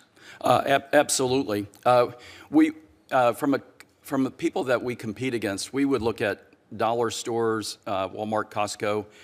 If you look at rural communities, we would look at, we're testing a couple of smaller stores. We're also testing what we call a hometown, where it's using our delivery infrastructure where somebody can pick up at their local community. We're testing several different areas because we think it's a business opportunity that the dollar stores principally get. We're trying several different approaches to that. I sure hope you do, because it's desperately needed in these towns with dwindling populations and in the inner city areas. And I worry that the merger is going to just consolidate the operations to the point where there's not a chance for these towns in the future. Yeah, Senator, I appreciate the comment. If you look at Dollar General example, they have 18,000 locations. We see that as a business opportunity in terms of serving where they serve. And for us, fresh is one of our differences on go-to-market. And it's something that we believe is an opportunity, and we're testing things to try. So thank you for the question. Thank you very much. Thank you, Madam Chair. Thank you very much, Mr. Chairman. And while we were all glued to this hearing, I would like to report that the U.S. World Cup team defeated Iran. So there we are. Something we can all agree on. Okay, next up, Senator Black. Yes, indeed. And Mr. McMullen, thank you for mentioning one of my home state companies, Dollar General. You do find them across the country, and I would say they are probably a very worthy competitor to you all. They have found a successful model. Mr. Needler, let me come to you. I think you've probably been listening with great interest to some of the answers to these questions. I recently visited with some independent grocers in Tennessee to walk through a store, see what the problems are, and these food deserts that would exist. It is independent grocers that are filling those, and competition is an important part of that. Do you want to just very quickly, because time is short, weigh in on any comment about how negatively or positively that a merger of this type would affect you all? Look, I think we've been pretty clear on the record that we want to make sure that there are guardrails in place to make sure that people of our size can buy groceries, get access to those groceries on a fair and consistent playing field. And if we can ensure that that happens, then we can compete on location, experience, quality, so on and so forth. And service. And service, of course. So to the extent that this merger occurs, and we're talking about specific markets, like LA and these other areas, it's less impact on your district. But I think it's just important that we look at this whole thing and think, do we have a level playing field first? Are the guardrails that are in place being enforced? And how do we make sure that the little guy can fight the fight? We're not asking for a handout. We're not asking for favor. We're not asking for anything to that extent. We just want a fair shake and the right A opportunity. level playing field. Yep. And access to the same pricing in spite of all the supply chains issues that have been in front of these. Mr. McMullen, let me come to you. I want to go back to something that you said about the $500 million commitment to lower prices. So let's talk about the Kroger customer. And you can use paper coupons or digital coupons. You've talked about personalizing the grocery buying experience to the basket of groceries that customer buys. Is that correct? Yes. Okay, and the primary reason people shop at Kroger would be lower prices, convenience? What our customers tell us is a combination of pricing promotions, fresh product that lasts when they get it home, our associates. And Shelf life, yes. When it gets home. Right. Our associates, and that we call employees associates in terms of the friendliness, how long does it take to check out? All right, so you're looking to personalize that. That means you're going to have data collection that you're going to be focused on, correct? Correct, we do. Okay, and then how do you hold that data? We hold it internally within the company. We never share individual household data outside of the company. Somebody can get... You don't share it with vendors? Not on an individual basis. No, that's not what I asked. Do you share we would that do data collectively? On an anonymized Okay, basis. that is sharing that data. A customer can get the values from a discount standpoint without giving any personal data. They can get it. Okay, when you put your grocery order in, and then it comes up, 2 for $4 or 2 for $5 when you're looking at different items. That is pretty personalized, and that is your goal. So let's be consistent. You're using the Retail Markets Network, and you're collecting this data. You're holding this data. You are saying you anonymize the data, but we all know that is specific to an IP address. So we'll put that in the record for consistency on this. Now, let me ask you this. Out of that $500 million commitment that you've made to lower prices, is that going to be used to offset the cost of paper and digital coupons? Is it going to be part of your consideration of paying for the data in order to collect and hold and monetize that data, which is what Kroger does with that? Well, the $500 million is a commitment for reduced pricing to the Albertsons customer. I'm trying to get you, and you can submit this to me in writing. What is the manner in which you are going to compensate the consumer for those lower prices? Is it going to be across the board? Is it going to be specific to that customer in that personalized shopping experience? And what kind of guarantee are you giving them on that data being held without that data being shared to vendors? And so I'm out of time, so we'll let you submit that to me for the record. And I have one other question on the ESG, but I will submit that as a written request. Okay. Thank you, Senator. Thank you very much, Senator Blackburn. So I guess I'll start with you, Mr. Sharma. You've heard the CEOs explain how they think this merger will result in better stores, lower prices. What's your reaction to that? And in your experience, how often do mergers like this, one that's proposed, result in tangible benefits for consumers? What risk factors do you see? So I think we have clear empirical evidence that if there are mergers in already concentrated industries, that will lead to an increase in prices. And there's an FTC study which looked at retail mergers. It found that would be the case. As I've also pointed out in my testimony, what matters is that these companies compete head-to-head with each other in so many of their big markets. Out of 5 out of 10 of the most profitable Kroger markets, Albertson is listed by Kroger as one of its competitors. So that competition is going to go away. And that will result in higher prices, poor store quality, et cetera, et cetera. There'll just be less, even if they spin it off, it's not going to have the same competitive impact. Looking at this $500 million that the companies say they'll pass on. So first of all, let's be clear, and the companies accept this in their investor presentation, this is not a given that they will save $500 million. This is what they expect to do. There's some uncertainty. So that's an important point to keep in mind.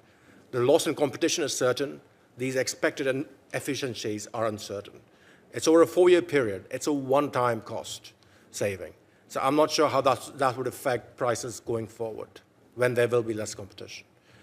So I'll say that to you. I think that's a lot. Okay. All right. You're not going to take up all your time like a senator would do. All right. Thank you. Mr. McMullen said that the combined company expects to invest $1 billion to raise wages and benefits for store employees. And Mr. Shankaran, can you make the same commitment at stores that are spun off related to the proposed transaction?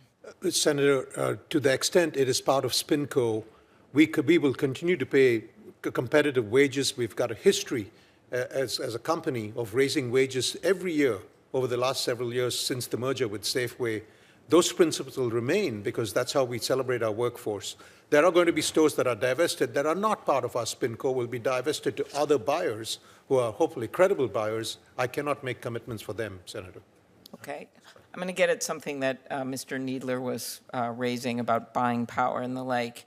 And you've said, I think both of you, that part of the justification of the merger is that your combined scale will allow you to get better prices from suppliers, something in raising the sphere of Walmart. So, Mr. Shankaran, you used to be the leader at PepsiCo, and does PepsiCo give better pricing in other terms to the largest grocers? Senator, I was on the supplier side for 10 years. I was also the chairman of the Consumer Brands Association, which had many, many different manufacturers in it. Muscle from retailers works for a short period of time. Manufacturers and suppliers always find a way around it. Manufacturers and suppliers always support retailers that grow their business and make their business more efficient. That's the principle. In the long run, that is always what happens. We are a business that's growing and driving more efficiencies with suppliers. Kroger is a business that's growing and driving more efficiencies with suppliers. I think in combination, we'll be able to do even more to increase the utilization of a factory, to get more utilization of a transport, to increase the productivity of a farmer. And all of those costs, we believe, will be passed to the customer. That's the power of bringing these companies together in creating more value for our customers. Mr. Needler, do you want to comment on the buying power issue? I think his point was that in the short term, they figure a way around it. And I think of it like a waterbed. They figure a way around it for their shareholders, because as the big retailers push down on them on price, they have to raise it somewhere else. We have the same amount of water in the bed, but ultimately the rural communities and the small players have to pay more for that short term while they figure it out. PepsiCo did mention, I think, in their last or one of their filings, that there is buyer power and they're concerned about it. It is a real thing that we need to open our eyes to, and I think that increasing transparency, increasing a level playing field will allow for a lot more diversity in the food supply chain and a lot more options for the consumer, which I think Mr. Sharma is advocating for. Okay. So you said, Mr. McMullen, that you plan to divest somewhere between 100 to 375 stores. How did you arrive at those numbers? Did you look at how many of your stores are within a certain mileage radius of each other? Have you assessed how many communities would see their grocery store options reduced from 2 stores to 1 store? Because it's a big range, and so we're trying to figure out how you arrived at it and how you will determine the final number of stores. Thank you, Senator, for the question. If you look, we have professional advisors that have looked at it market by market, and it's the best estimate at this time. Now, obviously, we will continue to work with the FTC, and that alignment with the FTC will determine the ultimate number of stores that are divested.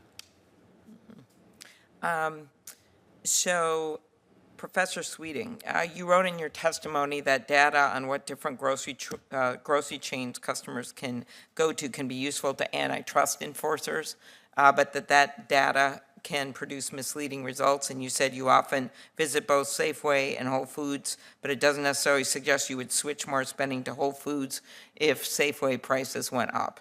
Would you please explain why data about what stores customers visit might not best predict how they would react to price increases, customers? Sure. Thank you for the question. So the point I was trying to make in my written testimony was that obviously, as has been discussed, there's lots of reasons why people visit different stores. It could be interest in the particular kind of fresh assortments they have at Whole Foods. It could be in the particular store brands you get at Whole Foods. But I myself buy kind of a lot of staples at Safeway. And obviously, if the price of those staples went up, I might be much more likely to switch to a rival chain that also supplies a similar set of staple products. So in my case, that could be my local Harris Teeter store, rather than switching some of that expenditure away from the kind of standard consumer brand staples to what Whole Foods sells. Right? So that's the kind of reason why you really have to understand how consumers are going to respond to a particular price increase. And the point I was trying to make is that, surveys which ask consumers exactly that question can be one way to try and get at a more accurate answer. Okay.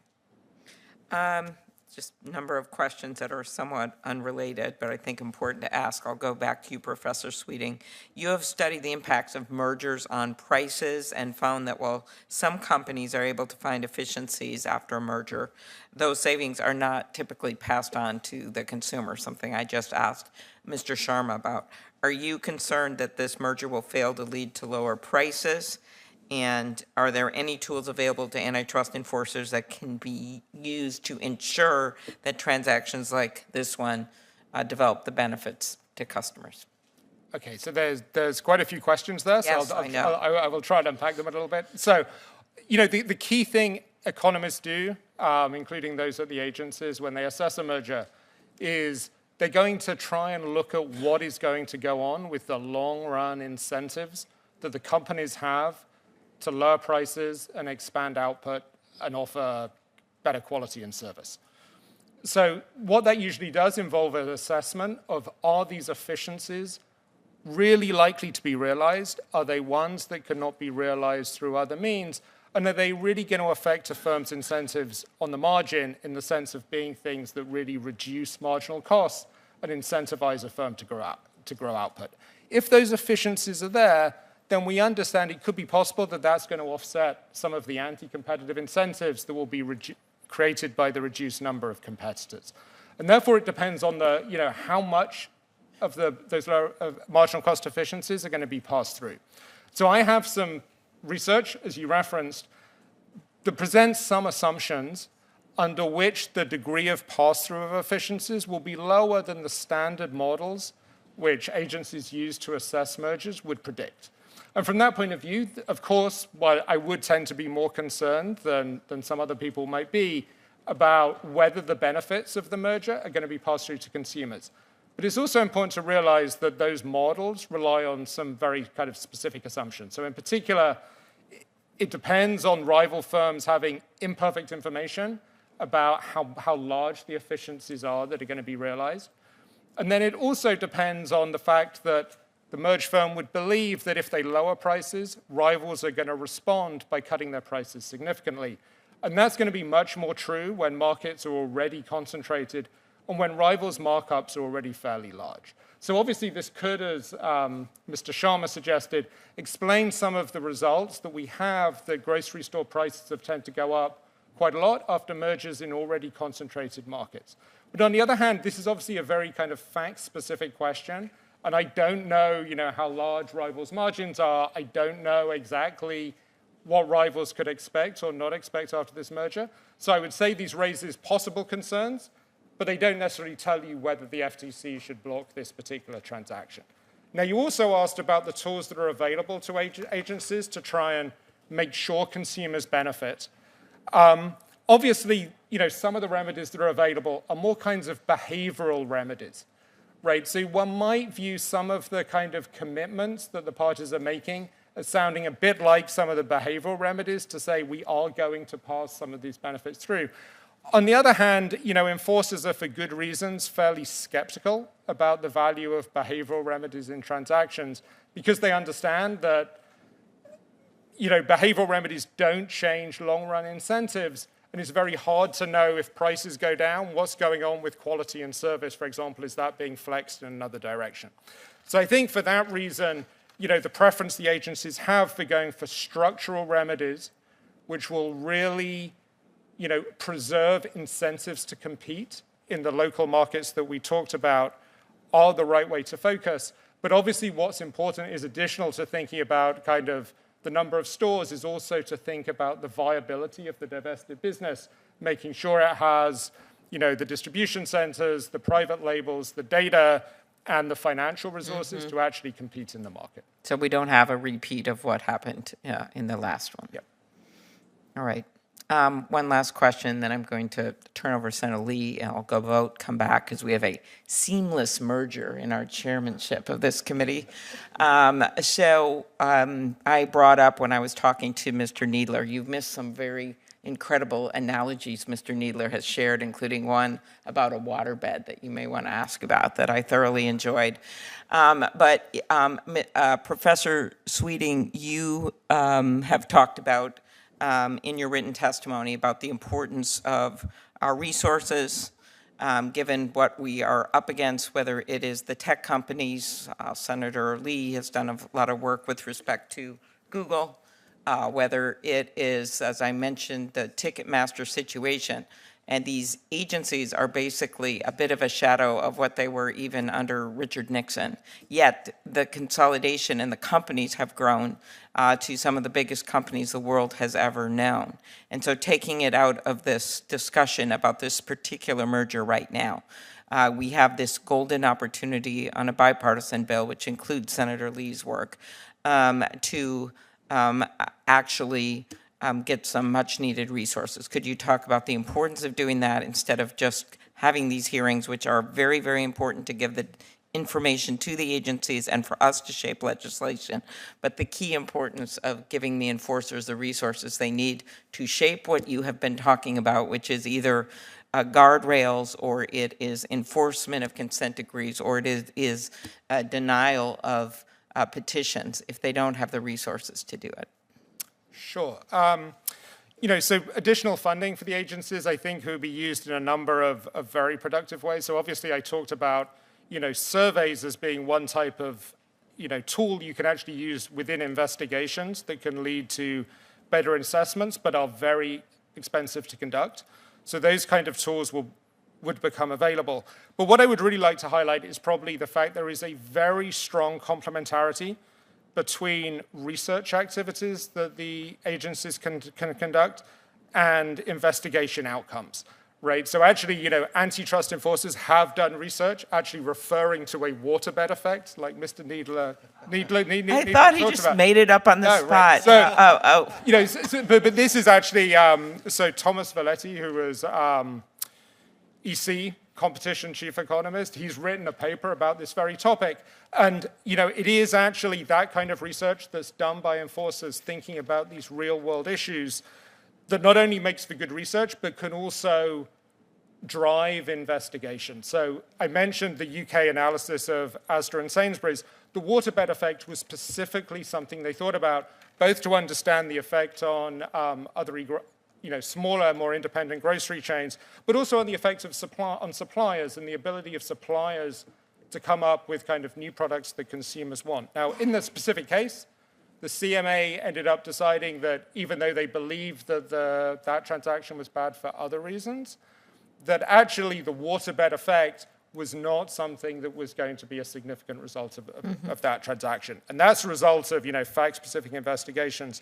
What I would also say is, one important value of funding for the agencies is the fact they will have the ability to be able to go to court if they need to without possibly sacrificing kind of other priorities. Right. So when I was at the FTC, we often had to discuss kind of the resource constraint that affected the ability of the agencies to potentially use its own expert on cases to reduce costs, because if we were to do that, we would have to pull people off other investigations. So I think it is super important to add resources. All right. Want to add anything, Mr. Needler? I mean, I think that one thing that I've done a lot of transactions where I've bought small stores, I bought other little companies. In my experience, it does translate to a better experience for the acquisition and the merger that I created did translate for better consumer outcomes. In this case, Mr. McMullen has done a big transaction recently that I can think of with Harris Teeter, and I think his behavior there shared a good positive outcome for the consumer. I think to speak only in hypotheticals and in research papers, which I didn't read, by the way, is unfair. I think you should look at somebody's past behavior and see how they behaved. So you have to decide what's leadership saying, what have they done in the past, and what is the best guide to see what will happen in the future. But you're a big believer in having these guardrails and enforcing. Oh, sure. Those are two separate topics. I think they are two separate topics. What they do, market to market, is one separate topic, and what pressure they can apply to the CPGs, and they probably will and already do. This will just exacerbate it. And then when you look at the specific markets, corner to corner, picking the right stores, you can't look at a broad spreadsheet and say, yeah, it seems to make sense. You got to go like, in the market. All right, so which corner should Kroger keep and which corner should Spinco keep? And how are they making that choice? And probably Kroger will want to keep this one. And it might be a tough choice for the FTC to say, not so fast. I think that one is a better store. They might, to preserve the competition, might need to have that. So I think there's going to be... you're saying in the world you live in, it's market to market, which is why these are complex analysis. It's not going to be done on a spreadsheet, and it's not going to be done in a study. Okay. You agree, Mr. Sharma? I agree, yeah. And I was saying, also looking at real-world facts, you can see what the company's been saying pre-merger and the activities and the services it's been providing pre-merger, and the one it claims it can do post-merger. So if you look at data, Kroger already has data on 60 million households. Post-merger, it will have data on 85 million households. But there's no evidence to suggest that that additional 25 million households would help personalize services any better. But that is one of the claims that they make, how they get better, et cetera, et cetera, et cetera. All right, I'm going to go vote. Turn over Senator Lee. I won't have many questions when I come back, and you two may want to respond to some of the questions I asked. So go ahead, Senator Lee. Thanks so much. Mr. Needler, unlike a lot of progressive antitrust reformers. You're really doing this when I'm leaving? Well. Now continue on, I'll get a report. I'll take notes for you. I still believe that that scale and efficiency can be a good thing insofar as they deliver lower prices to consumers, and sometimes they can have that effect. That said, if those lower prices that can result from that scale and efficiency end up just being transferred to someone else because of the increased buying power that the transaction creates, you can end up just still creating significant competition concerns as a result of that, with those costs shifting somewhere else. I missed the waterbed discussion. I assume that's what you were talking about, what the waterbed effect is. That right? You just described it. Oh, excellent, excellent. So, if I understand it correctly, then this idea is that in some of these transactions, you're just shifting it, and the merged entity that's much bigger has a whole lot more scale and consequently can command bigger discounts and lower prices for what it buys from suppliers. But then other people, other competitors that don't benefit from that increased buying power due to scale, the customers of that competitor end up paying higher prices. Now, this becomes especially concerning when you look at the distribution of grocery stores. My own anecdotal evidence on this, which seems to be consistent with what I've looked at empirically, what little I've looked at, is that large grocery store chains tend to be far more prevalent in densely populated areas of the United States than they are in more rural places. My dad grew up in a tiny town called St. John's, Arizona. His parents had a grocery store. They were in the business and almost until their deaths in their 80s in this tiny town. It's not the kind of place where you expect to see a Walmart, where back in the day you would have seen a Safeway, or today, an Albertsons or a Kroger. That's where you tend to see the more independent stores. And so with a transaction like this, could one argue that the net effect of this could be, among other things, higher prices for the customers of the more rural stores and other independents relative to prices paid in more heavily populated areas? Yes, that's the exact argument that I'm making, and that's what we're trying to say. There is a law in the books that would just say, hey, look, if your parents would have been able to buy from a wholesaler who's buying in similar quantities, in truckload quantities, they should be entitled to that opportunity to fight and compete with that same cost. Obviously, cost has a lot of factors to it, and it's not just list price on the box of Cheerios. It's the promotions, the frequency in which those promotions or discounts have been given by the manufacturer. It's marketing money that is kind of below the line. They talk about it as alt revenue, but it's ultimately CPGs paying for the access to sell more products in their stores, which is ultimately a net reduction in cost of goods, further exacerbating this waterbed effect as we keep talking about. So there is that potential. I'm not suggesting that these folks were going to do this on purpose. It just happens, and they're probably reacting to the one player or two players who are already doing it, or three players. I mean, obviously, Walmart has this power. There's already an elephant on the waterbed. They're just trying to hop on each other's back to move the water a little more in their favor. But if we could try to put those guardrails out there, and if we could try to level the playing field and enforce it and say, hey, look, we want a fair shake for a broad spectrum of retailers, then mergers like this become less consequential. Scale will still occur through operating leverage, will still occur through know-how and technology and culture and capital. Those things are all still going to exist. But when we get down to the raw cost of goods, which is our biggest line, I mean, this is the one we want to make sure at least we have parity on. Right. Is there a way to mitigate against the waterbed effect in a transaction like this one?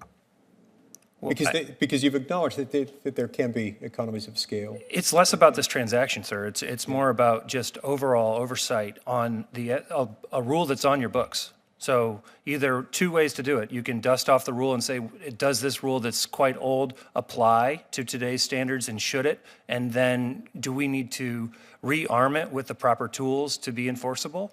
Or two, provide more resources to the FTC to try to look into this allegation that I make. And it's not a secret that these rural communities are losing their fresh food conventional grocery stores. It's been discussed quite a bit today. The dollar stores have similar products to us, but not the same. So I sell 100 ounces of Tide, they sell 75. Well, I can't buy the 75. I'm using this as an example. Well, the consumer sees a lower price. I say, well, fine, well, let me have the 75. They might be paying more per ounce on that 75 than I'm selling my 100, but at the end of the day, I would like the ability to get that same product or the club pack product. There are things that are happening that just doesn't seem like the odds are stacked in favor of the little guy. Okay, thank you. Mr. McMullen, let's get back to you. Even if the spun-off company is competently run, it'll be a tiny entity compared to the other players in the market. Kroger and Albertsons have said that their merger is necessary in order to better compete with Walmart. Is that right? Yes. And if Kroger and Albertsons, which each have over 2,000 stores currently, if they can't compete with Walmart, then how would the spun-off company survive with only a few hundred stores dispersed throughout the country? Thank you for the question, Senator. I think part of it gets back to what Mr. Needler said in terms of really connecting with the local community, and it's a combination of price, service, and freshness. There's several competitors that would be actually smaller than what Spinco would be when you look at Weiss Markets, Ingalls, companies like that across the country. And I know personally when I do store visits, I will go into smaller chains just as often as I go into bigger chains because I find the smaller chains are incredibly innovative with new ideas, new products. And even if you look at the National Grocers Association, one of the comments they made over the last 10 years, the market share for that industry has for the national grocers have increased from 25% to 33%. The market share for small regional players. You're talking about an entity like Associated Food Stores in Utah, for example. Okay. Yeah, and you're a great company. Yes. Toured their warehouse. Incredible company, incredible competitor. They have some amazing local chains, as you know, that offer incredibly fresh product.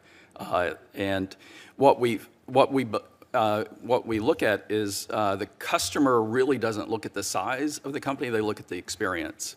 And those companies are able to leverage, suppliers, and your example of Associated Grocers and Affiliated and Wakefern and others, to get the same economic leverage from a cost standpoint that we would have as well. Okay.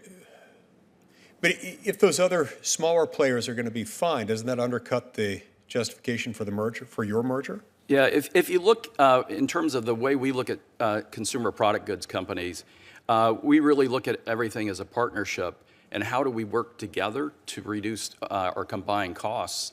And then when you look at those efficiencies, passing those on to our customers, passing along to our associates and wages and things. So for the model in which we've operated, we have found that works very successful, and I love the questions around how do we know going forward. And the only way I know how to answer is to actually give real examples of what we've actually done in the past. Okay, Dr. Sweeting, I'm concerned that continued consolidation in the grocery industry could increase the likelihood of coordinated pricing behavior. After all, the more consolidation there is, the easier it is to have some type of coordinated pricing behavior, regardless of the level of formality, discernibility, or discoverability attached to it. Do you see this as a possibility, and how do you think enforcers can assess that concern? So, thank you, Senator. So you're absolutely right. When economists think about mergers, they typically think about two types of effects. So unilateral effects, where there's no coordination, but then the possibility that on top of unilateral incentives to raise prices, there could also be these things that result from some type of, from the firms understanding their mutual independence of their actions that could lead to some kind of coordination on price choices or some kind of innovation choice.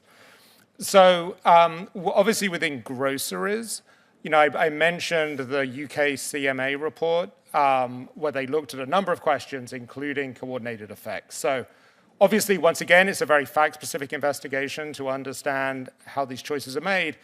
What the view they took that was within kind of local in-store groceries, there wasn't much evidence either of pre-merger coordination or that the merger was likely to increase the degree of coordination, which obviously is kind of the key question the FTC will be addressing.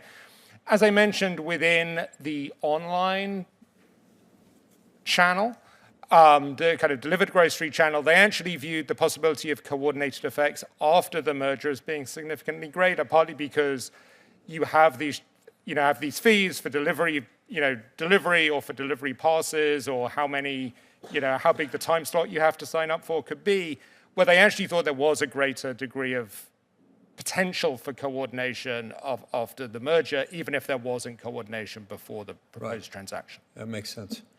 Mr. Sharma, should we be concerned at all about the possibility that further consolidation in the grocery industry could lead to additional consolidation among grocery store suppliers? Yes, thank you for the question. So, can I just go back to the coordination point, and it links to your answer there, because we've heard from Mr. Needler how the biggest players like Walmart can impose these terms and conditions which are favorable to themselves but not to suppliers. And the two companies, when they merge, will be more like Walmart. So it'll be more easier for them to impose similar conditions as well. Whereas today, they're two separate companies. Walmart is a completely different size, so it can impose these conditions. After the merger, these guys will be about the same size, so they can easily, what's the word you use, mutually come to a mutual understanding and have similar conditions, which would then... Mutual understanding there being euphemism? Before... Yeah, for example, you have similar conditions for suppliers, similarly onerous conditions for suppliers, not just in pricing, but also conditions for suppliers. And that could then lead to the suppliers saying, hey, we need to also consolidate so that we can bargain better with these two big players now. Earlier we had more choices, now we don't. So yes, to answer your question, yes. To what extent does that additional consolidation produce efficiencies that can contribute favorably to consumer welfare? So the important point here is, will that be passed on to consumers, right? So you can have efficiencies, you can have cost savings due to consolidation. But then if there isn't the competitive pressure in the market, then those cost savings go to your bottom line. Your prices won't come down. I mean, these companies are profit-maximizing companies. They'll keep that money. So they might benefit, but I'm not sure consumers will. Right. Now,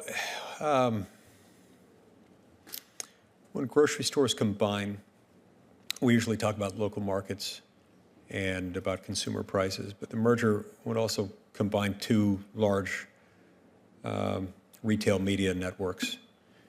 And, of course, for those who aren't familiar with what that means, the retail media network is I think it's safe to describe it as the retail advertising arm of a retail store. Is that right? So, for example, grocery stores use their customer loyalty programs to collect data on customers, on their consumers, on what they buy, when they buy it, and what quantities they buy it, where they live, how much they spend, how they pay, and how those factors change over time. And sometimes they combine that data that they collect with additional data that's available for purchase through data brokers on an open market. They then use that data to market, to sell things to their own customers through promotions, through advertisements, and pricing decisions. Being two of the largest grocery store chains in the country, Kroger and Albertsons, when combined, would likely form one of the very largest grocery retail media networks. Now, maybe I should direct this to you, Mr. McMullen. Should consumers be worried about encroachments on their privacy, and should advertisers be worried about higher prices? Thank you, Senator, for the question. And when you look at retail media, our biggest competitor in that space is Google, Facebook, and Walmart and Amazon. We use that, we personalize the experience, so we're actually looking at what we are using and believing the customer would have an interest in and showing the customer that type of item. The CPG would never know that customer on an individual basis. It would only be through directly from Kroger in terms of what that person sees. We would never, ever share that individual person outside of the Kroger network. Mr. Sharma, what's your response to the same question? So let me just start off by saying that I think consumers and citizens are increasingly concerned about the data collection that goes on, not just by these companies, but also the Googles and Facebooks. But I think that's a separate question, and we probably need to make a plug here for data privacy, a federal data privacy act to resolve that issue. I think what's pertinent here is that what are the companies able to do today, and what are the benefits they might get if they combine?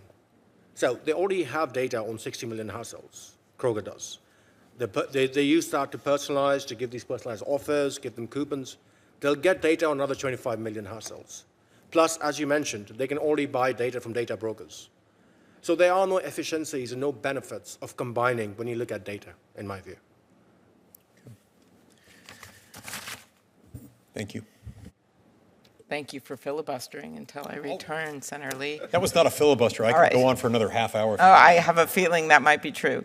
I want to thank these witnesses. It has been a really good hearing, and I appreciate the ease in which we were able to schedule it, which means that the companies were willing to work with us on scheduling it so we could get the information that we need to make, I would say, decisions ourselves, including in the next few weeks. I'm not going to keep harping on this, but on the bill that I think would be helpful to the agencies, decisions that we have with regard to legislation in the coming year, decisions that the agencies are going to make and giving them the information that they need. And I want to say one thing I wanted to clarify to Mr. McMullen and Mr. Shankaran, that I didn't agree with the comments of some of our colleagues about your inclusion policies. We discussed workforce issues at length in terms of the importance of diversity in the workforce, the importance of trying to recruit new employees. I know Mr. Needler knows this, in a really hard economic environment. The solution of some immigration reform, which certainly was not the topic of this hearing, about how helpful that would be. You told your own story, Mr. Shakaran, which I appreciated, and how important that would be in terms of actually, I think, helping us with our competitive situation across the country. We've also discussed the importance of unions and workers and benefits and the like. So this discussion has gone beyond in some good ways and in my mind some bad ways where we started, but I think it's really important that we keep our eye on what this is. And I have heard about both of you in my home state, as Mr. Needler has said, from competitors of yours that they respect you both. But I think our concerns are more about just how this market is structured in terms of what's going to happen in the future. That's why we have these agencies. That's why we have to make sure we have all the facts when it comes to a highly concentrated situation more and more with the grocery market, so that Mr. Needler can continue to compete in that market, whether it is about market share, and that we know not one size fits all, that this isn't just about national data. This is about individual markets, as Professor Sweeting was talking about and Mr. Sharma. It's about what's in each community in terms of, is there really competition? And certainly the issue of the past informs us with what happened when there were spinoffs in the past that did not go well for those communities or those employees. So those are the things that we're considering and looking at as we go forward. And I did want to note, Senator Lee, that the progressive movement in antitrust was actually dominated by Republicans way back with President Theodore Roosevelt, who literally rode the antitrust horse into the White House. Senator Sherman of the Sherman Act was a close confidant of President Lincoln and a Republican. And I think a lot of this, which I know you get, goes to this idea of having a strong capitalist economy. And to do that, you have to have antitrust, because as Adam Smith said, the person many relied on at the founding of our country as an economist, that he believed in the free market, but you always have to watch out for the standing army of monopolies. And so that is why we have antitrust laws, and I know you know that. You're an expert on this, as are many members of this committee, but it's also why we have to have strong enforcement. So I want to thank all our witnesses. Did you want to respond, Senator? You look like you want to respond to that. Me? Yeah, you, yeah. Well, I was just going to say, Adam Smith, wasn't he the author of The Invisible Waterbed? All right. With that, we are going to keep the record open for 1 week. I want to thank our staff members who are here, Mark and Avery and Kagan on my staff, as well as Senator Lee's staff. You want to mention anyone? Yeah, Mark Metter and Wendy Begg have done great work on this. For their work on the hearing, as well as Senator Durbin and Senator Grassley and their staff for allowing us to move forward with this strong subcommittee. We have a feeling there's going to be more work for this subcommittee in the coming year. And we thank you so much for coming to testify today. The hearing is concluded. Thank you.